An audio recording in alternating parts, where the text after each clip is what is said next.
So hi everyone, am I audible or not?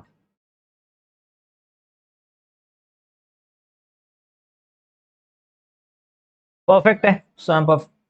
मैं आपको clearly दिख रहा हूँ, मेरी वॉइस प्रॉपर आ रही है कि नहीं आ रही, इतना मुझे बता दीजिए। फिर without wasting any single moment अपन सप्लाई का रिवीजन खत्म करते हैं। अगर अच्छे से ढंग से रिवीजन करा जाए तो 1.5 आवर्स अपने आप में इतना ही टाइम है कि आप बिना कोई ही सेकंड वेस्ट किए आप इस रिवीजन को खत्म कर सकते हैं। कोशिश करेंगे 1 आवर 30 मिनट में, मतलब आपका 90 मिनट्स के अंदर 90 से 100 मिनट्स के बीच में आपका सप्लाई खत्म करा देते हैं। परफेक्ट है जी, तो शुरू करते हैं। तो ये रिवीजन वीडियो का पहला सेशन है। और देख लीजिए हमारे जो रिवीजन वीडियोस हैं वो नए हैं, लाइव हैं।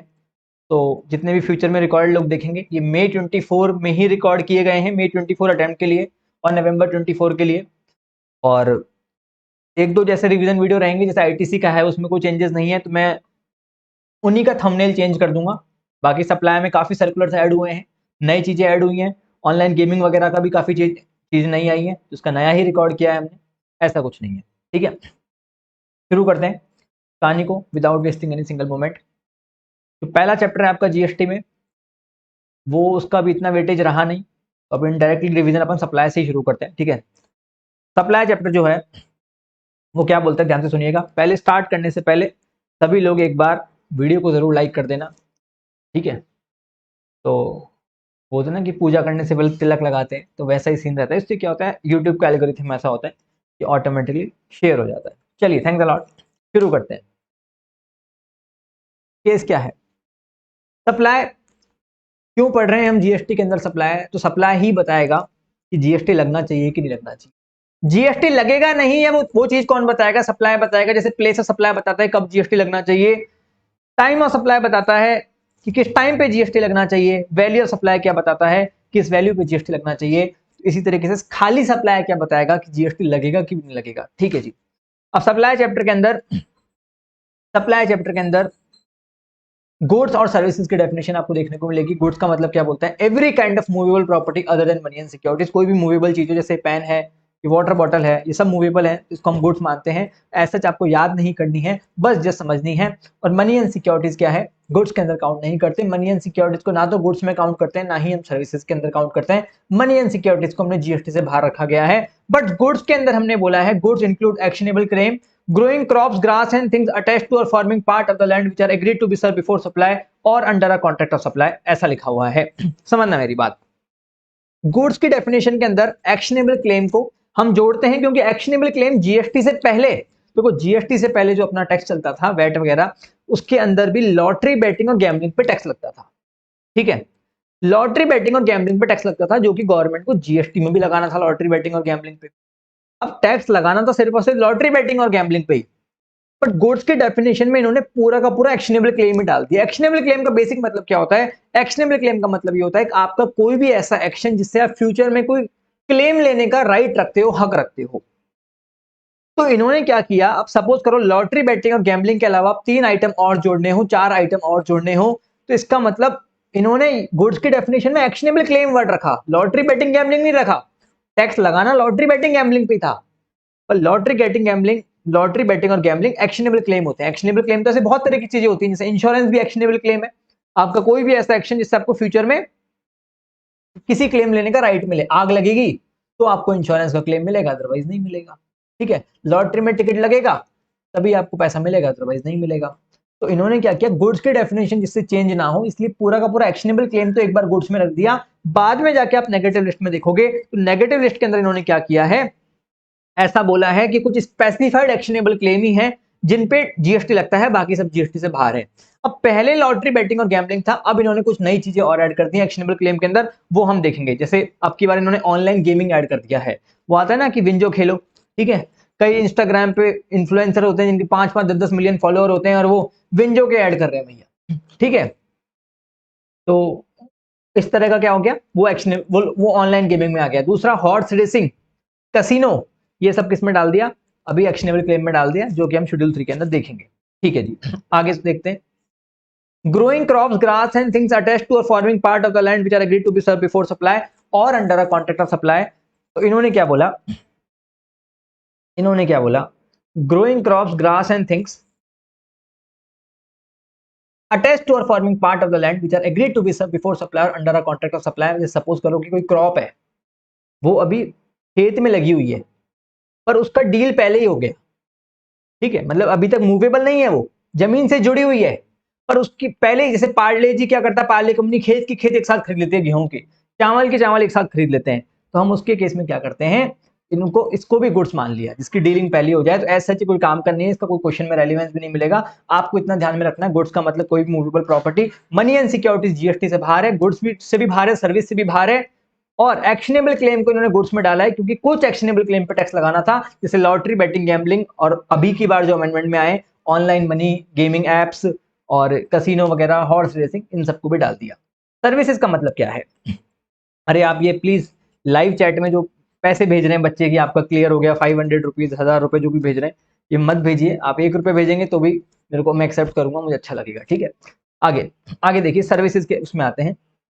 सर्विसेज का मतलब क्या है? गुड्स के अलावा जो भी है वो सर्विस है। Anything other than goods is service. Goods के अलावा जो भी बचा वो सर्विस है। इतनी बढ़िया डेफिनेशन बनाई कि भैया कोई चीज छूट ही ना सके। अगर सर्विस की कोई बड़ी सी लिस्ट भी निकालते ना 10 पेजेस की, तो भी क्या पता कोई ना कोई केस कर देता कि ना तो एक गुड्स है ना सर्विस है। अब इन्होंने डेफिनेशन ऐसी बनाई, जो गुड्स नहीं वो सर्विस, बात खत्म। पर मनी और सिक्योरिटीज जीएसटी से बाहर रखा। मनी एंड सिक्योरिटीज को क्या रखा? जीएसटी से बाहर रखा इन्होंने, और मनी को भी बाहर रखा। और सिक्योरिटीज का मतलब क्या हुआ? जैसे शेयर्स हो गए, डेरिवेटिव्स हो गए, फ्यूचर कॉन्ट्रैक्ट हो गए, ये सब क्या हो गए? सिक्योरिटीज हो गई। इनको भी जीएसटी से बाहर रखा। गवर्नमेंट कभी भी नहीं चाहती कि सिक्योरिटीज पे जीएसटी लगे। गवर्नमेंट चाहती है कि लोग ज्यादा से ज्यादा लोग शेयर मार्केट में पैसा लगाएं, इन्वेस्टमेंट करें। आप देख सकते हैं आज इंडियन मार्केट कहां पे पहुंच चुका है। इनफैक्ट शेयर मार्केट में तो पहले तो लॉन्ग टर्म कैपिटल गेन पे कोई टैक्स भी नहीं लगता था। इनफैक्ट डीटी में भी प्रमोट करते हैं इनको, और अभी भी सिर्फ और सिर्फ 10% ही टैक्स है एलटीसीजी के केस में। तो आपको पता है कि सिक्योरिटीज को क्यों जीएसटी से बाहर रखा गया है। कंसिडरेशन के मतलब पे आते हैं। कंसिडरेशन का मतलब क्या है? कंसिडरेशन का मतलब ये होता है समथिंग इन रिटर्न, किसी चीज के बदले में कुछ मिलना, उसको हम कंसिडरेशन बोलते हैं। पर जो चीज मिल रही है ना, उसका मॉनेटरी वैल्यू होना चाहिए। जरूरी नहीं कंसिडरेशन मॉनेटरी टर्म्स में हो, जरूरी नहीं कंसिडरेशन पैसे में दिया जाए, लेकिन कंसिडरेशन का मॉनेटरी वैल्यू होना चाहिए। जैसे सपोज करो बॉटल के बदले में किसी को शूज मिले, बॉटल का भी मॉनेटरी वैल्यू है, शूज का भी मॉनेटरी वैल्यू है, तो कंसिडरेशन तो हो गया। जरूरी नहीं है कि बॉटल के बदले आप पैसा ही दो। बार्टर सिस्टम जिसको बोलते हैं ना, वो भी कंसिडरेशन में इंक्लूड होता है, लेकिन उसका मॉनेटरी वैल्यू होना चाहिए। Natural love and affection, satisfaction को कंसिडरेशन में इंक्लूड नहीं करते। जैसे सपोज करो प्रकाश जी हैं, प्रकाश जी ने सपोज करो अपनी गर्लफ्रेंड को एक आईफोन गिफ्ट करा, और आईफोन के बदले इनको नेचुरल लव एंड अफेक्शन मिला। प्रकाश जी से पूछा गया आपको क्या मिला? बोले बहुत खुशी मिली, बहुत प्यार मिला। ये कोई कंसिडरेशन नहीं है, क्योंकि जो प्यार मिला, जो खुशी मिली, उसका कोई मॉनेटरी वैल्यू नहीं है, उसको आप पैसों में नहीं तोल सकते। ठीक है, आपकी मम्मी आपके लिए खाना बनाती है, सेटिस्फेक्शन है, उसको आप पैसों में नहीं तोल सकते। That is not consideration. Consideration मतलब जो मिले उसका मॉनेटरी वैल्यू होना चाहिए। इसी के ऊपर एक सर्कुलर आया था डोनेशन करके। डोनेशन वाले सर्कुलर ने क्या कहा, ध्यान से देखिएगा मेरी बात। अब डोनेशन वाले सर्कुलर ने ऐसे बोला कि अगर आप मंदिर में दान देते हो और भगवान को बोलते हो भगवान मैं आपको 5,000 रुपए दूंगा, मेरे को सीए बना देना, और भगवान ने आपको सीए बना दिया, तो ये कोई आपकी आस्था थी, आपकी पढ़ाई थी जिसने सीए बनाया। भगवान के साथ आपका कोई सौदा नहीं हुआ था जिस कारण से आप सीए बने। जो आप 5,001 रुपए मंदिर में चढ़ाएंगे, वो सिर्फ और सिर्फ आपकी श्रद्धा है, वो सिर्फ और सिर्फ आपकी एक आस्था है। तो इन्होंने बोला कि अगर आप डोनेशन करते हो, डोनेशन आप किसको करते हो? किसी चैरिटेबल ट्रस्ट को करते हो, तो आपको एग्जाम में लिख के क्या आना होगा? अगर डोनेशन का सर्कुलर आ जाएगा, 3 स्टेटमेंट हैं जो आपको लिख के आने पड़ेंगे, जो आपको मेंशन करके आने पड़ेंगे, तभी आपको मार्क्स मिलेंगे। तभी आपको क्या मिलेंगे? मार्क्स मिलेंगे। ठीक है, तो इन्होंने क्या बोला, देखिए, gift oblique donation is made to charitable organisation. ऐसे तो थोड़ी हर किसी को गिफ्ट पकड़ा देंगे तो वो मान लेंगे। ऐसे तो कोई भी इंसान किसी को फ्री में कोई भी चीज दे देगा, बोल देगा डोनेशन है। तो कुछ तो डिसाइड करना था कि डोनेशन किसको दे सकते हैं। तो इन्होंने बोला कि हम जो डोनेशन देंगे ना, वो चैरिटेबल ऑर्गेनाइजेशन को देंगे, पहली बात तो। और वो डोनेशन कैसी होनी चाहिए? उसका नेचर होना चाहिए गिफ्ट वाला। Donation has the payment of gift. Donation payment has the character of gift. उसका जो नेचर होना चाहिए वो गिफ्ट वाला होना चाहिए, चैरिटेबल ऑर्गेनाइजेशन को देंगे। और पर्पस फिलैंथ्रोपिक होना चाहिए, एडवर्टीजमेंट वाला पर्पस नहीं होना चाहिए। कोई एडवर्टीजमेंट वाला पर्पस नहीं होना चाहिए। हमने एक एग्जांपल भी लिया है, ये एग्जांपल हमने क्या किया, आईसीए ने इसी तरह का एक क्वेश्चन दिया था, जिसका हमने एग्जांपल बना के समरी बुक में डाल दिया। ठीक है जी, अब देखिए इसमें क्या लिखा हुआ है। मिस्टर एक्स है यूपी के, जिनका एक पब्लिशिंग हाउस है, उन्होंने एक हॉस्पिटल को बेंच डोनेट की थी। जैसे हॉस्पिटल में लिखा रहता है ना, this bench is donated by this person. Bench पे सिर्फ और सिर्फ उनका नाम लिखा हुआ है, मिस्टर एक्स। नाम लिखना कोई एडवर्टीजमेंट नहीं है, नाम लिखना तो एक एक्सप्रेशन ऑफ ग्रेटिट्यूड है। हॉस्पिटल ऐसा दिखा रहा है कि भाई मिस्टर एक्स ने बेंच डोनेट करी है, then it is expression of gratitude. ठीक है, पर पर अगर बेंच पे लिखा हुआ है कि donated bye mister x publishing house Ghaziabad UP, उनका पूरा एड्रेस ही दे दिया, उनका पूरा एड्रेस ही दे दिया, तो भाई वो तो गलत है ना, वो तो गलत है ना। अगर आप उनका किसी का एड्रेस ही दे रहे हो वो तो पूरा गलत है, वो तो साइंस ऑफ एडवर्टीजमेंट हो गया, वो तो काइंड ऑफ एडवर्टीजमेंट हो गया, ठीक है। तो वो गलत है, उसको एडवर्टीजमेंट माना गया है। तो आपको देखना रहेगा, वो आपको समझ जाएगा आपको कि भाई कौन सा चीज एडवर्टीजमेंट है कौन सा नहीं। सपोज करो मैं किसी हॉस्पिटल को 1 लाख रुपए दान में दूं और हॉस्पिटल को पता है क्या बोलूं, हॉस्पिटल को बोलूं कि एक बड़ा सा पोस्टर लगाओ ऐसा जिसमें मैं AKG ऐसा खड़ा हुआ रहूं हाथ जोड़ के, और उसमें आप डाल दो कि कोई भी बढ़िया लड़की हो शादी के लिए तो बताइए। क्या हो गया ये काइंड ऑफ, चलो शादी के लिए तो कोई मेरा एडवर्टीजमेंट नहीं हुआ, लेकिन AKG क्लासेस का मैं बड़ा सा बोर्ड लगवा दूं मान के चलो, ये तो मेरा एडवर्टीजमेंट हो गया क्योंकि मेरा बिजनेस है। AKG टेक्सटाइल्स, AKG एयरलाइंस, मान के चलो बहुत बड़े बड़े बोर्ड लगवा दूं मैं ऐसे, ठीक है, तो बिजनेस हो गया है तो मेरा। समझ रहे हो मेरी बात। शादी वाला बिजनेस नहीं होगा क्योंकि वो मेरा पर्सनल ट्रांजेक्शन है, that is not a business, ठीक है। तो उस केस में उसको डोनेशन नहीं मानेंगे, उस केस में हम क्या मान लेंगे इसको, इस केस में कोई डोनेशन नहीं मानेंगे, एक एडवर्टीजमेंट मान लेंगे, ये माना जाएगा एडवर्टीजमेंट है। और हॉस्पिटल को मैंने जो 1 लाख रुपए दिए वो किसके लिए दिए, मैंने एडवर्टीजमेंट के लिए दिए। अगले लेकिन मैंने ऐसे ही दान में दे दिए कि भाई मैं चाहता हूं आप गरीबों का इलाज करो, तो उसको डोनेशन माना जाएगा और उस पर कोई GST नहीं लगेगा, क्योंकि कोई बदले में कुछ मिला नहीं ना मेरे को। समझ रहे हो, बदले में कुछ मिला नहीं, कंसिडरेशन का होना इन्वॉल्व जरूरी है। अब एक तरफा पैसा देना, हॉस्पिटल को एक तरफा 1 लाख रुपए देना और बदले में कुछ नहीं मिलना, तो कंसिडरेशन ही नहीं हुआ तो सप्लाई कैसे मानेंगे। पर बदले में अगर मेरा एडवर्टीजमेंट हो रहा है तो कंसिडरेशन हो गया ना, इसलिए सप्लाई मानेंगे। मेरे ख्याल से आपको इतना समझ में आ गया होगा। आगे बढ़ते हैं। तो कंसिडरेशन की डेफिनेशन का क्या होती है, समथिंग इन रिटर्न, किसी चीज के बदले में कुछ मिलना, उसको हम क्या बोलते हैं, कंसिडरेशन बोलते हैं, ठीक है। किसी चीज के बदले में कुछ मिलना उसको हम क्या बोलते हैं, कंसिडरेशन बोलते हैं। कंसिडरेशन के अंदर दो चीजें और ऐड होंगी, दो चीजें कौन कौन सी ऐड होंगी, ध्यान से सुनना। इंड्यूसमेंट और फोरबियरेंस, ये भी कंसिडरेशन का पार्ट माना जाता है। इंड्यूसमेंट और फोरबियरेंस, सबसे पहले फोरबियरेंस को पकड़ते हैं। फोरबियरेंस का मतलब क्या होता है, किसी को आप प्रोवोक कर रहे हो। फोरबियरेंस का मतलब क्या होता है, फोरबियरेंस का मतलब होता है किसी को आप क्या कह रहे हो कि भैया तू ऐसा ऐसा काम मत कर, तेरे को हम इतना पैसा देंगे। फॉर एग्जाम्पल कोई मेरे को बोले कि ये लो जी 10 करोड़ रुपए लो और IDT पढ़ाना बंद कर दो। अपने ऑफिस में आपके जो प्रिंसिपल है वो आपके किसी सीनियर आर्टिकल को बोल रहा है कि भैया अब तू CA बन गया, सारे क्लाइंट तेरे को जानते हैं, 20 लाख रुपए ले और तू अपनी फर्म मत खोलना, प्रैक्टिस मत खोलना। कुछ ना करने के लिए पैसा देना भी फोरबियरेंस होता है और उस पर भी टैक्स लगता है। और इंड्यूसमेंट का मतलब क्या होता है, इंड्यूसमेंट ये होता है किसी को आप प्रोवोक कर रहे हो। फोरबियरेंस का मतलब तो है कुछ ना करने का पैसा, और इंड्यूसमेंट का मतलब किसी को आपको प्रोवोक करना। जैसे आप हाईवे पे किसी बस ड्राइवर को बोल रहे हो, कंडक्टर को बोल रहे हो कि भाई तू तेरी बस यहीं रोक दे, तू तेरी बस इस पर्टिकुलर रेस्टोरेंट पे रोक दे, और रेस्टोरेंट वाला कह रहा है कि मैं ड्राइवर को और कंडक्टर को फ्री में खाना खिलाऊंगा। लेट्स सपोज एक प्लेट 150 रुपीज की आती है, दो लोगों को फ्री में खाना खिलाया, 300 रुपए भले ही रेस्टोरेंट वाले ने ड्राइवर और कंडक्टर से चार्ज नहीं करे, लेकिन उसकी लाइबिलिटी बनती है कि वो 300 रुपीज पे GST पे करे, उस 300 रुपए पे GST पे करे। ऑल्दो प्रैक्टिकल लाइफ में वो जो पैसा कस्टमर से ले रहा है उस पर भी GST नहीं देता, लेकिन किताबें हमें ये सिखाती है कि भैया 300 रुपए जो उसने नहीं लिए ड्राइवर और कंडक्टर से, उस पर भी उसको GST देना चाहिए। आया समझ में।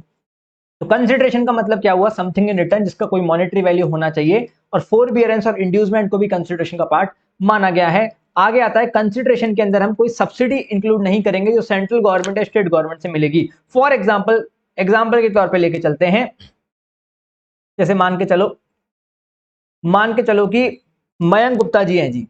अब मयंक गुप्ता जी के पिता, इमेजिनरी एग्जांपल है, दिल पे मत लीजिएगा। मयंक गुप्ता जी के पिताजी ने क्या किया, इनको बोला कि मयंक अगर मई 24 में अगर CA नहीं बना तो एक क्या करेंगे, एक रिक्शा दिला देंगे, एक क्या करेंगे, एक रिक्शा दिला देंगे भैया को, ठीक है।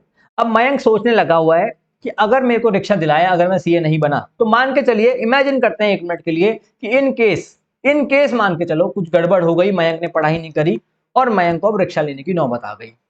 अब पता चला रिक्शा कितने का आता है, 3 लाख रुपए का रिक्शा आता है भाई साहब। पिताजी ने कहा, फादर ने बोला कि भैया 1 लाख रुपए हम दे देंगे, 1 लाख रुपए हम दे देंगे। मयंक के दोस्तों ने जिनको पूरा सपोर्ट किया मयंक को आज तक, इसके फेल होने में इसी के दोस्तों का हाथ था, तो आज भी वो इसके साथ खड़े हैं। और मयंक के फ्रेंड्स ने क्या किया, मयंक के फ्रेंड्स ने इसको 1 लाख रुपए मयंक के फ्रेंड्स ने दे दिए। ये सब देखते हुए अंबानी जी की आंखों में आंसू आ गए। अंबानी जी ने कहा 30,000 रुपए हम भी देंगे, ठीक है। और 20,000 रुपए इस काम की मयंक के लिए मैंने भी दे दिए, 20,000 रुपए मैंने भी दे दिए। मोदी जी ने कहा जब सब लोग सहयोग कर ही रहे हैं मयंक को रिक्शा दिलाने के लिए, तो भैया भारत सरकार भी देगी 40,000 रुपए। और मयंक दिल्ली में रहता था, तो केजरीवाल जी ने कहा अब इतना ही बचा है, 10,000 हम भी दे देंगे। और इस तरीके से क्या हुआ, 3 लाख रुपए का पूरा बंदोबस्त हो गया भाई। सवाल ये आता है कितने पे जीएसटी लगेगा, तो जो पैसा सेंट्रल गवर्नमेंट स्टेट गवर्नमेंट दे रही है उस पे जीएसटी नहीं लगेगा, बाकी पूरे पे जीएसटी लग जाएगा। तो कंसिडरेशन अब 2,50,000 रुपीज मानेंगे। समझ रहे हो, इस प्रकार से मयंक का रिक्शा आ पाएगा। तब कंसिडरेशन कितना माना जाएगा, 2,50,000 रुपीज का कंसिडरेशन माना जाएगा। परफेक्ट है जी। तो कोई भी subsidy central government state government से मिले वो इंक्लूड नहीं होती। रेसिपिएंट कौन होता है, जो पैसा दे दे वही रेसिपिएंट है जी। ठीक है, जो पैसा दे दे वही रेसिपिएंट। गुड्स के केस में और सर्विस के केस में जो पैसा दे दे वही रेसिपिएंट है, और विदाउट कंसिडरेशन है। जैसे सपोज करो मैं किसी को फ्री में सर्विस दे रहा हूं, तो जिसको मैं सर्विस दे रहा हूं वो रेसिपिएंट है, और मैं किसी को गुड्स दे रहा हूं फ्री में, तो जिसके हाथ में मैं गुड्स दे के आया भैया वही रेसिपिएंट मान लिया जाएगा। इतना डिटेल में नहीं जाना, आगे हम बढ़ते हैं। अब हम आ जाते हैं सप्लाई का मतलब क्या है, what do you mean by supply. बाकी की डेफिनेशन मैं आपको बताता रहूंगा, सुनिएगा मेरी बात। सेक्शन नंबर 7, सेक्शन नंबर 7 बताता है सप्लाई है या नहीं। अब सप्लाई के अंदर भी तीन चीजें हैं, 7(1)(a), 7(1)(b) और 7(1)(c). 7(1)(a), 7(1)(b) और 7(1)(c) सप्लाई के अंदर तीन चीजें हैं। अब सेक्शन नंबर 7 मतलब सप्लाई, सेक्शन नंबर 7 मतलब सप्लाई। ठीक है जी। अब 7(1)(a) क्या बोलता है कि अगर आपने 4 कंडीशन सेटिस्फाइड कर दी तभी सप्लाई माना जाएगा, अदरवाइज नहीं। 4 कंडीशन कौन कौन सी है, all forms of supply of goods and services, दूसरा है मेड और एग्री टू बी मेड, तीसरा है फॉर कंसिडरेशन, चौथा है इन the course of furtherance of business. इन्होंने क्या बोला, all forms of supply of goods and services. अब ये ऑल फॉर्म के अंदर क्या क्या आता है, all forms of supply of goods and services, made और agree to be made, for consideration और in the course of furtherance of business. ये चारों की चारों कंडीशन सेटिस्फाइड हो जाएंगी तो ही सप्लाई मानेंगे। ऑल फॉर्म्स का मतलब क्या है, जैसे सप्लाई की डेफिनेशन जो है ना वो इंक्लूसिव डेफिनेशन है। इंक्लूसिव मतलब कि ये सप्लाई के अंदर इंक्लूड है। ठीक है, कल को कोई नई चीज निकल के आ जाएगी तो वो भी हम बोल देंगे देखो ये तो इंक्लूडिंग डेफिनेशन है। ठीक है, ये तो इंक्लूसिव डेफिनेशन है। इंक्लूसिव डेफिनेशन को आप समझना मेरी बात। जैसे मान के चलो कि सोहम क्या बोल रही है, सोहम बोल रही है my friend includes Swati, Amit and Jatin. अब कल को कोई चौथा भी निकल के आ गया तो भैया वो बोलते कि मैंने तो इंक्लूड्स बोला था, ऐसे थोड़ी बोला था फ्रेंड्स मींस इंक्लूड बोला था तो मैंने। तो ये जानबूझ के ऐसी डेफिनेशन बनाते हैं जिससे इनका स्कोप ज्यादा से ज्यादा हो। तो इन्होंने क्या लिखा है, supply includes all forms of supply of goods and services such as sale, transfer. Sale मतलब किसी को आपने बोला कि साहब जी 10 रुपए दे दो ये पेन ले लो, सेल हो गई जी। ट्रांसफर मतलब क्या होता है, आपने अपनी एक ब्रांच का सामान दूसरे ब्रांच को भेज दिया, क्या उस पर भी जीएसटी लगेगा क्या, हाँ जी लगता है, अभी हम देखेंगे शेड्यूल 1 के अंदर। बार्टर, आपने क्या बोला, मेरा लैपटॉप का बिजनेस था, आपका मोबाइल का बिजनेस था, मैंने आपको एक नया लैपटॉप दे दिया, आपने मेरे को एक नया मोबाइल दे दिया, तो भैया इस केस में भी जीएसटी लगेगा। लैपटॉप पे जीएसटी मैं लगाऊंगा, मोबाइल पे आप लगाओगे। मतलब जो जिस मैं मेरे लैपटॉप है तो मैं लैपटॉप पे लगाऊंगा, आपका मोबाइल है तो आप लैपटॉप पे लगाओगे। ठीक है, मेरा लैपटॉप आपका मोबाइल, ठीक है, मतलब किसी का कुछ भी मान लो। बार्टर में भी क्या होता है, जीएसटी लगता है। एक्सचेंज, एक्सचेंज का मतलब क्या है, देखो बार्टर में तो क्या होता है कि आर्टिकल्स इन्वॉल्व रहते हैं। System of exchange of article is known as barter system. अब एक्सचेंज में क्या होता है, आपने अमेजोन से 50,000 रुपीज का फोन मंगाया, पुराना फोन दे दिया 10,000 रुपए में, ओल्ड फोन दे दिया 10,000 रुपए में, और बचे हुए आपने 40,000 रुपीज का कैश पेमेंट कर दिया या कैसे भी पेमेंट कर दिया। जीएसटी कितने पे लगेगा, 50,000 पे लगेगा। जीएसटी लगेगा पूरे 50,000 पे। ऐसा थोड़ी कि अमेजोन से आप नया फोन मंगाओगे तो बोलेगा अच्छा 10,000 का पुराना दे रहे हो तो मैं 40,000 का ही बिल बना के लाता हूँ और उसी पे जीएसटी लगाता हूँ, ऐसा नहीं होता। बिल पूरे का आता है, पुराना सामान जाता है। ठीक है जी, ये तो हो गया आपका एक्सचेंज। लाइसेंस, रेंटल, लीज और डिस्पोजल। ये लाइसेंस, अगर आपने किसी को अपना बोला कि भैया तू मेरी फ्रेंचाइजी खोल ले, मैं तेरे को लाइसेंस दे रहा हूँ। लीज पे कोई जगह दे दी। रेंटल क्या हुआ, रेंट पे कोई जगह दे दी। लीज और रेंट, अब इसमें क्या मतलब होता है, डिफरेंस क्या होता है, इतना डिटेल में जान नहीं सकते क्योंकि रिवीजन लेक्चर है ना। और तो इसके केस में इन्होंने क्या बोला कि ये सब क्या ऑल फॉर्म्स में माने जाएंगे। डिस्पोजल पे क्यों जीएसटी लगता है वो भी अभी हम देखेंगे शेड्यूल 1 पैरा 1 में। तो इन्होंने क्या बोला, all forms of supply of goods and services such as sale, transfer, barter, licence, rental, lease, disposal, made or agreed to be made for consideration, consideration होना चाहिए, और in the course of furtherance of business होना चाहिए। मतलब आप ये मान के चलो कि सप्लाई क्या है, एक 4 पहियों की गाड़ी है जी। सेक्शन नंबर 7(1)(a) हम पढ़ रहे हैं। 7(1)(a) बताता है सप्लाई के बारे में। 7(1)(a) है क्या, एक 4 पहियों की गाड़ी है। उस 4 पहिए कौन कौन से हैं, all forms of supply of goods and services made और agree to be made for consideration और in the course of furtherance of business. चारों की चारों कंडीशन सेटिस्फाइड हो जानी चाहिए तभी हम सप्लाई मानेंगे। कंसिडरेशन नहीं होगा तो भी हम सप्लाई नहीं मानेंगे। Course of furtherance of business नहीं होगा तो भी सप्लाई नहीं मानेंगे। फॉर एग्जांपल मान के चलते हैं कि आपने क्या किया, एक डोमिनो से पिज्जा मंगवाया। ठीक है, यहाँ पे जो हम course of furtherance of business देखते हैं वो सप्लायर के पॉइंट ऑफ व्यू से देखते हैं। आपने डोमिनो से पिज्जा मंगवाया, पिज्जा डिलीवरी बॉय घर पे आया, 400 रुपए का पिज्जा था, आपने बोला कि भैया पिज्जा तो नहीं है, कुछ और ले ले। उसने कहा ठीक है, उसने आपसे आपकी घड़ी ले ली, वॉच ले ली है, ठीक है। क्या ये सप्लाई है, नहीं है, आइए देखते हैं। क्या ये ऑल फॉर्म्स ऑफ सप्लाई है? सेल तो है जी, डोमिनोज ने पिज्जा ही बेच दिया। मेड और एग्री टू बी मेड है, हाँ जी पिज्जा आ गया। कंसिडरेशन, हाँ जी घड़ी दी है ना। चौथा, इन द कोर्स और फर्दरेंस ऑफ बिजनेस, हाँ जी डोमिनोज को तो बिजनेस ही है, तो हाँ जी सप्लाई है। आपने अपना एक पुराना मोबाइल एक कंपनी को बेच दिया, कैशिफाई। कैशिफाई क्या करती है? ओल्ड मोबाइल के अंदर डील करती है। आपने अपना ओल्ड फोन कैश कंपनी को बेच दिया, कैशिफाई। क्या ये सप्लाई है या नहीं है? तो आइए देखते हैं। ऑल फॉर्म्स है या नहीं? आपने सेल कर दिया जी, बिल्कुल। मेड और एग्री टू बी मेड है, हाँ जी मेड कर दिया, हमने दे दिया। कंसिडरेशन, हाँ जी कैशिफाई ने पैसा दिया। क्या इन the course of furtherance of business है? आपका मोबाइल बेचने का धंधा है? नहीं। सप्लायर के पॉइंट ऑफ व्यू देखना है तो ये सप्लाई नहीं है, इस पे जीएसटी नहीं लगेगा, ठीक है। अब आप सोचेंगे कि सर कैशिफाई अगर ये फोन आगे किसी को बेचेगा तो कैशिफाई कैसे जीएसटी पे करेगा, क्योंकि कैशिफाई का तो कोई आईटीसी मिली ही नहीं होगी आपसे। भाई जीएसटी दिया होगा, देखो कैशिफाई मेरे को पैसा देगा पर उस पर विदाउट जीएसटी वो पैसा देगा, क्योंकि जीएसटी लगा ही नहीं इस ट्रांजेक्शन पे। तो अब कैशिफाई आगे मोबाइल को बेचेगा, कैशिफाई 5,000 रुपए मोबाइल खरीदेगा मेरे से लेस सपोज, और आगे 8,000 रुपए में बेचेगा, तो क्या आप कैशिफाई किसी को बेचेगा तब जीएसटी लगाएगा? तो कैशिफाई का तो धंधा है, कैशिफाई तो लगाएगा। अब जीएसटी के 8,000 रुपए लगाएगा, तो 8,000 रुपए लगाएगा तो गलत हो गया। परचेज, भाई जीएसटी तो वैल्यू एडिशन पे लगना चाहिए। तो इसके लिए वैल्यूएशन में एक रूल है, मार्जिन स्कीम, वो बताएगा कैसे जीएसटी लगाना है। मार्जिन स्कीम से पता चलेगा कि जीएसटी कैसे लगेगा, वो वैल्यूएशन चैप्टर में पढ़ेंगे, तो इतना डिटेल में मत जाओ। थोड़ा मैं लिंक वाले प्रोसेस में चला गया, इतना लिंक नहीं करना, ठीक है। ठीक है जी, आगे बढ़ते हैं। इतना हमने देख लिया, सप्लाई का मतलब देख लिया। 7(1)(a) all forms of supply of goods and services made और agree to be made for consideration और in the course of furtherance of business. ये चारों की चारों कंडीशन हमने देख ली, ये चारों की चारों कंडीशन सेटिस्फाइड होनी चाहिए, तभी हम इसको सप्लाई मानेंगे। अब 7(1)(b) क्या होता है? 7(1)(b) के अंदर इन्होंने क्या बोला कि अगर आप कुछ इंपोर्ट भी कर रहे हो, import of service. Sir ji import of goods क्यों नहीं, इंपोर्ट ऑफ सर्विस ही क्यों? 7(1)(b) के अंदर इंपोर्ट ऑफ सर्विस लिखा हुआ है। अरे नालायकों, इंपोर्ट ऑफ गुड्स पे कस्टम ड्यूटी लगती है, यहां हम पढ़ रहे हैं इंपोर्ट ऑफ सर्विस। अगर आप कोई भी इंपोर्ट ऑफ सर्विस करते हो तो आप तीन भी कंडीशन सेटिस्फाइड कर दोगे, तीन कंडीशन भी सेटिस्फाइड कर दोगे तो भी क्या हो जाएगा, सप्लाई मान लेंगे। वो तीन कंडीशन कौन कौन सी, ध्यान से देखना। लास्ट वाली जो कंडीशन ना, कोर्स और फर्दरेंस ऑफ बिजनेस, वो आपको सेटिस्फाइड नहीं करोगे तो भी चलेगा। यहां पे कोर्स और फर्दरेंस ऑफ बिजनेस रिसीवर के पॉइंट ऑफ व्यू से देखा जाएगा। अब आप बोल रहे भैया कभी सप्लायर कभी रिसीवर, समझ में नहीं आ रहा, तो टेंशन की बात नहीं है। 7(1)(b) को मैं शेड्यूल 1 पैरा 4 के साथ पढ़ाऊंगा, तो 2 मिनट के लिए आप भूल जाओ 7(1)(b) क्या होता है। अब हम डायरेक्टली 7(1)(c) पे आ जाते हैं। देखो सप्लाई का मतलब क्या होता है, 7(1)(a), B और C। बी को अभी तक होल्ड पे रखते हैं, ए हमने पढ़ लिया। ए में 4 कंडीशन होती है, all forms of supply of goods and services made और agree to be made for consideration और in the course of furtherance of business. अगर इतना समझ में आ गया तो एक बार लाइक मार दो, क्योंकि अभी भी लाइक काफी कम है, ठीक है। इतना समझ में आ गया तो लाइक मार दो, फिर हम आगे बढ़ते हैं। अब हम आते हैं 7(1)(c) पे, जिसको हम शेड्यूल 1 बोलते हैं। शेड्यूल 1 क्या बोलता है? शेड्यूल 1 ये बोलता है कि विदाउट कंसिडरेशन, अगर कंसिडरेशन नहीं है तो भी हम सप्लाई मान लेंगे। क्या बात कर रहे हो, बिना कंसिडरेशन के भी सप्लाई? हाँ, पर कंसिडरेशन तो जरूरी है सप्लाई के लिए। चार ऐसे केसेस हैं जहां पे कंसिडरेशन नहीं है तो भी सप्लाई मान लेंगे। तो जब भी क्वेश्चन आए ना भाई विदाउट कंसिडरेशन, आपके दिमाग में वो चार ही केसेस आने चाहिए कि भाई इन चार केसेस में तो कहीं ये फॉल नहीं कर रहा। अगर वो इन चार केसेस में फॉल कर रहा है तो मान के चलो कि वो सप्लाई है। तो चार ही ऐसे केसेस हैं जहां पे कंसिडरेशन नहीं है तो भी हम उसको सप्लाई मान लेंगे। अब वो चार केसेस कौन कौन से हैं? तो चार केसेस को इन्होंने ऐसे पैरा नाम से बुलाना शुरू किया, पैरा 1, पैरा 2, पैरा 3, पैरा 4, जिसे थोड़ा फैंसी लगे, जैसे आपको घर पे बुलाते हैं चुन्नू मुन्नू, वैसे इन्होंने पैरा बुलाना शुरू किया। पैरा 1, पैरा 1 क्या बोलता है, थोड़ी हैवी फीलिंग आया, जैसे पता नहीं क्या हो, ओहो पैरा, जैसे मैथ्स में एक्स वाई ऐसे करते थे ना, कुछ होता कुछ नहीं था, वैसे इन्होंने पैरा बुलाना शुरू किया। पैरा 1 शेड्यूल 1 क्या बुलाता है, ध्यान से सुनना।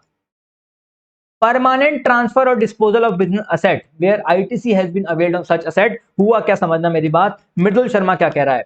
मृदुल शर्मा ने क्या करा, एक एसी परचेज करा अपने शॉप के लिए, अपने बिजनेस के लिए, और उस एसी पे आईटीसी भी क्लेम कर ली।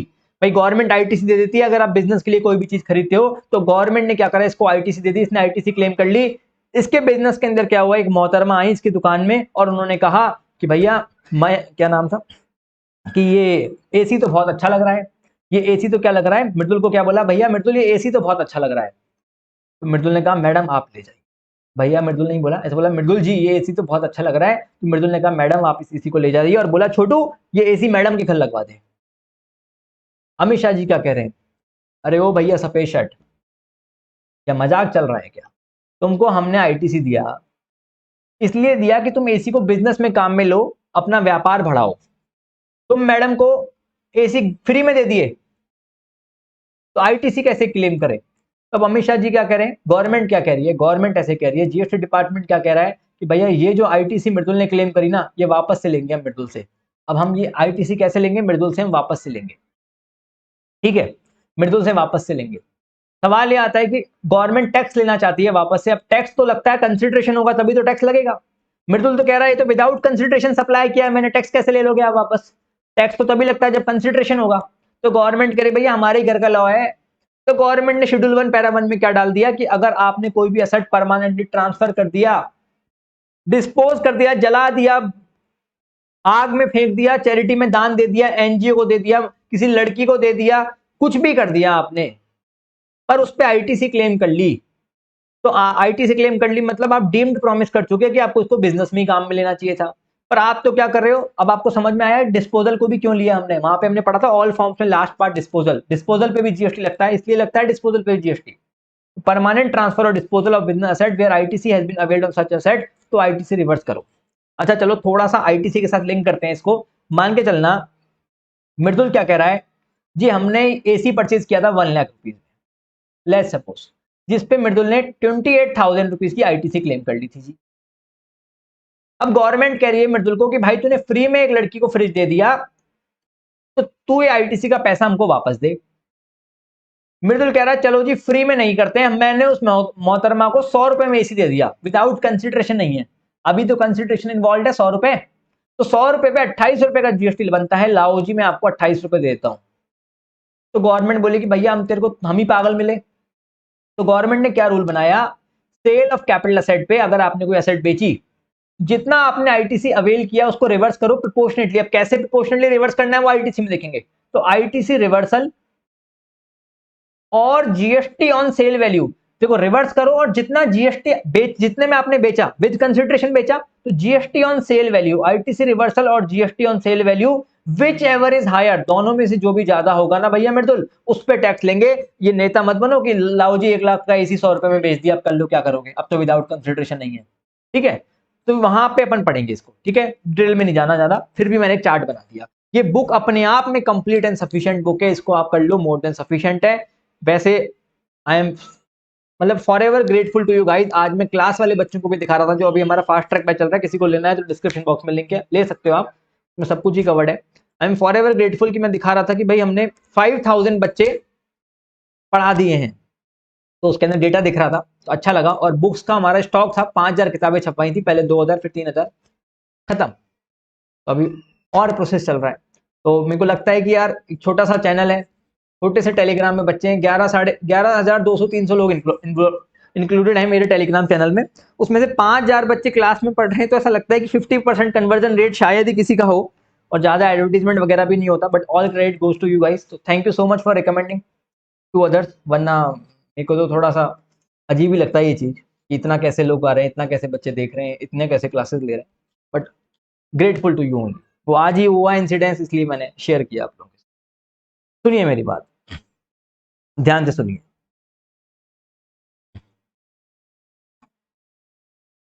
तो शेड्यूल 1 पैरा 1 हमने देख लिया, परमानेंट ट्रांसफर और disposal of business asset where ITC has been availed on such asset, ठीक है। कोई भी असेट आपने परमानेंटली ट्रांसफर कर दिया, डिस्पोज कर दी है, जिसपे आपने आईटीसी क्लेम कर ली है, वो गलती कर दी आपने, वो गलती कर दी, ठीक है। अब हम आते हैं शेड्यूल 1 पैरा 2 पे। शेड्यूल 1 पैरा 2 क्या बोलता है? शेड्यूल 1 पैरा 2 ये बोलता है, अब ये शेड्यूल 1 में जितने भी पैरा हैं ये विदाउट कंसिडरेशन वाले केसेस चल रहे हैं। शेड्यूल 1 में जितने भी पैरा हैं वो चार पैरा हैं, जिनको 4 पॉइंट बोलते हैं, वो विदाउट कंसिडरेशन वाले केसेस चल रहे हैं। इन्होंने बोला कि अगर आपने कोई सामान किसी रिलेटेड पर्सन या डिस्टिंक्ट पर्सन को दिया, अगर आपने कोई सामान किसी रिलेटेड पर्सन या डिस्टिंक्ट पर्सन को दिया, ठीक है, अगर आपने कोई सामान किसी भी रिलेटेड पर्सन या डिस्टिंक्ट पर्सन को दिया, फ्री में दिया। अब ये रिलेटेड पर्सन क्या होता है और डिस्टिंक्ट पर्सन क्या होता है, पहले वो सुनना मेरी बात। रिलेटेड पर्सन का मतलब क्या होता है और डिस्टिंक्ट पर्सन का मतलब क्या होता है? डिस्टिंक्ट पर्सन का मतलब ये होता है कि सेम पैन नंबर पे multiple registration, same pan number पे मल्टीपल रजिस्ट्रेशन। जैसे आप लोगों को पता होगा कि अगर आप दूसरे दूसरे स्टेट में बिजनेस कर रहे हो, सेम पैन नंबर पे अगर मल्टीपल रजिस्ट्रेशन होते हैं तो उसको हम क्या बोलते हैं? डिस्टिंक्ट पर्सन बोलते हैं। तो सपोज करो आपका एक बिजनेस है जयपुर के अंदर और एक बिजनेस है दिल्ली के अंदर, दो स्टेट के अंदर आप बिजनेस कर रहे हो तो आपको कंपलसरी दो अलग अलग रजिस्ट्रेशन लेने ही लेने पड़ेंगे, इसका कोई ऑल्टरनेटिव नहीं है। दो अगर अलग अलग बिजनेस में दो अलग अलग स्टेट में बिजनेस कर रहे हो तो कंपलसरी रजिस्ट्रेशन लेना ही पड़ेंगे, इसका कोई ऑल्टरनेटिव नहीं है। पर अगर आप सेम स्टेट के अंदर फॉर एग्जांपल राजस्थान में एक जगह जयपुर में कर रहे हो, एक जगह अजमेर में कर रहे हो, या फिर महाराष्ट्र में एक जगह पूना में कर रहे हो, एक दिन मुंबई में कर रहे हो, तो आपका ऑप्शन है, आपके ऊपर चॉइस है कि आप चाहें तो एक रजिस्ट्रेशन से भी काम चला सकते हैं और आप चाहें तो मल्टीपल रजिस्ट्रेशन भी ले सकते हैं। तो पॉइंट क्या है इन्होंने कि अगर same registration same pan number पे अगर मल्टीपल रजिस्ट्रेशन है तो हम उनको क्या बोलते हैं, डिस्टिंक्ट पर्सन बोलते हैं। सेम पैन नंबर पे मल्टीपल रजिस्ट्रेशन को क्या बोला जाता है, डिस्टिंक्ट पर्सन बोला जाता है। तो इन्होंने बोला कि अगर आप अपने किसी रिलेटेड पर्सन को या डिस्टिंक्ट पर्सन को फ्री में सामान सप्लाई करते हैं तो उस पर भी जीएसटी लगाया जाएगा। सवाल ये आता है कि सपोज करो मैंने किसी रिलेटेड पर्सन को या डिस्टिंक्ट पर्सन को, डिस्टिंक्ट पर्सन मतलब जैसे सपोज करो मेरा एक ब्रांच है मान के चलो दिल्ली में और दूसरी ब्रांच है एक मेरी मुंबई के अंदर। अब दोनों अलग अलग रजिस्ट्रेशन होंगे पर मालिक तो एक ही है, मेरा ही है दोनों, दिल्ली में भी मेरा ही है, मुंबई में भी मेरा ही है। ठीक है, दिल्ली में भी मेरा ही है, मुंबई में मेरा ही है। अब दिल्ली में सपोज करो फैक्ट्री है और मुंबई में शोरूम है। अब दिल्ली से सामान गया मुंबई, अब ऑफकोर्स सी बात है कि दिल्ली से सामान मुंबई फ्री में जाएगा क्योंकि मालिक तो मैं ही हूं। तो गवर्नमेंट क्या कह रही है कि दिल्ली वाले ब्रांच से कह रही है, गवर्नमेंट फैक्ट्री से कह रही है कि भैया आप जीएसटी भरो। वो क्या कह रहा है जी, हमारी ब्रांच है फ्री में दे रहे हैं, किस बात का जीएसटी। गवर्नमेंट कह रही है समझिए एक बार प्रोसीजर है हमारा, आप जीएसटी भरो, मुंबई वाला इस पे आईटीसी क्लेम कर लेगा, क्या दिक्कत है। ऐसे हम गवर्नमेंट कह रही है हमको कुछ फायदा नहीं हो रहा, भाई मुंबई वाला भी इसको आगे बेचेगा तो मुंबई वाला इस पे आईटीसी क्लेम कर लेगा। पर ये प्रोसीजर है हमारा जिससे भाई जीएसटी में कोई हेरा फेरी ना हो, लोग मेन्यू चीटिंग ना कर लें, जिससे ट्रांजेक्शन की चोरी ना करें। वरना कोई भी इंसान ये कह देगा कि मैं मेरी ब्रांच को सामान फ्री में भेज रहा हूँ जी, पता चला उसकी ब्रांच हो ही नहीं, फेक फेक भी हो सकता है ना, कोई फेक बता दे। तो इसलिए उन्होंने कहा कि अगर आप अपनी ब्रांच को भी भेज रहे हो ना तो भी एक बार जीएसटी दे दो, सामने वाला बंदा आईटीसी क्लेम कर लेगा। सवाल ये आता है कि आप फ्री में किसी को ट्रांसफर कर रहे हो तो किस वैल्यू पे जीएसटी लें, किस वैल्यू पे जीएसटी लें। अरे भैया वो वैल्यूएशन का रूल नंबर 28 बताएगा, वो वैल्यूएशन चैप्टर में जाके पता चलेगा कि किस वैल्यू पे जीएसटी लेना। ठीक है, आया समझ में आपको? ठीक है जी, इससे बस कुछ नहीं, थोड़ा सा वर्किंग कैपिटल ब्लॉक होता है, बाकी एज सच कोई नुकसान नहीं होता है। तो अगर आप अपने किसी भी रिलेटेड पर्सन या डिस्टिंक्ट पर्सन को कोई भी सामान सप्लाई करते हो फ्री में तो भी उस केस में गवर्नमेंट जीएसटी लगाती है। अब ये रिलेटेड पर्सन क्या होता है तो ध्यान से सुनिएगा मेरी बात। सबसे देखो रिलेटेड पर्सन का मतलब क्या होता है, एज सच कोई बाय हार्ट डेफिनेशन याद नहीं करनी, बस आपको देखना ही रहेगा। रिलेटेड पर्सन के केस में इन्होंने क्या बोला है, such person are officer oblique director of one other business. आप एक दूसरे के बिजनेस के ऑफिसर या डायरेक्टर हो, अगर आप पार्टनर्स हो किसी पार्टनरशिप फर्म में, एम्प्लॉयर एम्प्लॉय हो, आपको कोई थर्ड पर्सन कंट्रोल कर रहा है, कोई इंसान आपको कंट्रोल कर रहा है, या एक इंसान दो लोगों को कंट्रोल कर रहा है तो तीनों रिलेटेड पर्सन हो गए। ठीक है, एक इंसान दो लोगों को कंट्रोल कर रहा है तो तीनों रिलेटेड पर्सन हो गए। Such person are member of the same family. अब ये फैमिली की डेफिनेशन पता होना चाहिए, बाकी तो नॉर्मल है, एम्प्लॉयर एम्प्लॉय पार्टनर्स हो गए, ऑफिसर डायरेक्टर हो गए, कोई एक इंसान दूसरे को कंट्रोल कर रहा है। अब इतना डिटेल में मत जाना कि कैसे कंट्रोल कर रहा है कैसे नहीं कर रहा, इतना डिटेल में नहीं जाने का। वो डीटी के सेक्शन 92A में मत जाना, एसोसिएट एंटरप्राइजेज में बता रखा होता है कि भैया इतने का लोन दे रखा है तो ही कंट्रोल मानेंगे, 26% का ये हो तो ही कंट्रोल, इतना डिटेल में नहीं जाने का यहाँ पे। बस ये इतना पढ़ना है, कंट्रोल कर रखा है। ठीक है, आगे लिखा हुआ है such person are member of the same family. अब ये फैमिली का मतलब क्या है, तो देखिएगा फैमिली का मतलब ऐसा है कि चिल्ड्रन और वाइफ, चिल्ड्रन और wife, children and wife, children wife नहीं स्पाउस, हस्बैंड भी तो हो सकता है, children and spouse always related, always related. अपने बच्चे और अपना पार्टनर, पार्टनर जिससे शादी हो, लड़की के लिए हस्बैंड और लड़के के लिए वाइफ, वो तो हमेशा रिलेटेड माने ही जाएंगे। Children and spouse always related. ठीक है, और पेरेंट, ग्रैंड पेरेंट, ब्रदर या फिर सिस्टर, अगर वो आप पे डिपेंडेंट हो तो ही रिलेटेड माने जाएंगे, अदरवाइज नहीं। डिपेंडेंट कैसे, फिनेंशियली डिपेंडेंट हो भाई साहब, फिनेंशियली डिपेंडेंट हो अगर वो आप पे तो ही रिलेटेड माने जाएंगे, अदरवाइज नहीं माने जाएंगे। तो रिलेटेड का भी एक बढ़िया सा चार्ट बना रखा था, ऊपर ऊपर देख सकते हो आप। Parents, grand parent, brother and sister of the person, if dependent on the side person related, if not dependent on the side person not related. ठीक है, इस बुक में सब कवर्ड है। तो अगर डिपेंडेंट होंगे तो रिलेटेड, अदरवाइज नहीं। और spouse and children always related. यहाँ पे फैमिली मीन्स लिखा हुआ है, इंक्लूड नहीं लिखा हुआ, मतलब यही है जो है बस। ठीक है, यही है जो है। ठीक है, समझ में आया आपको इतना? ठीक है जी।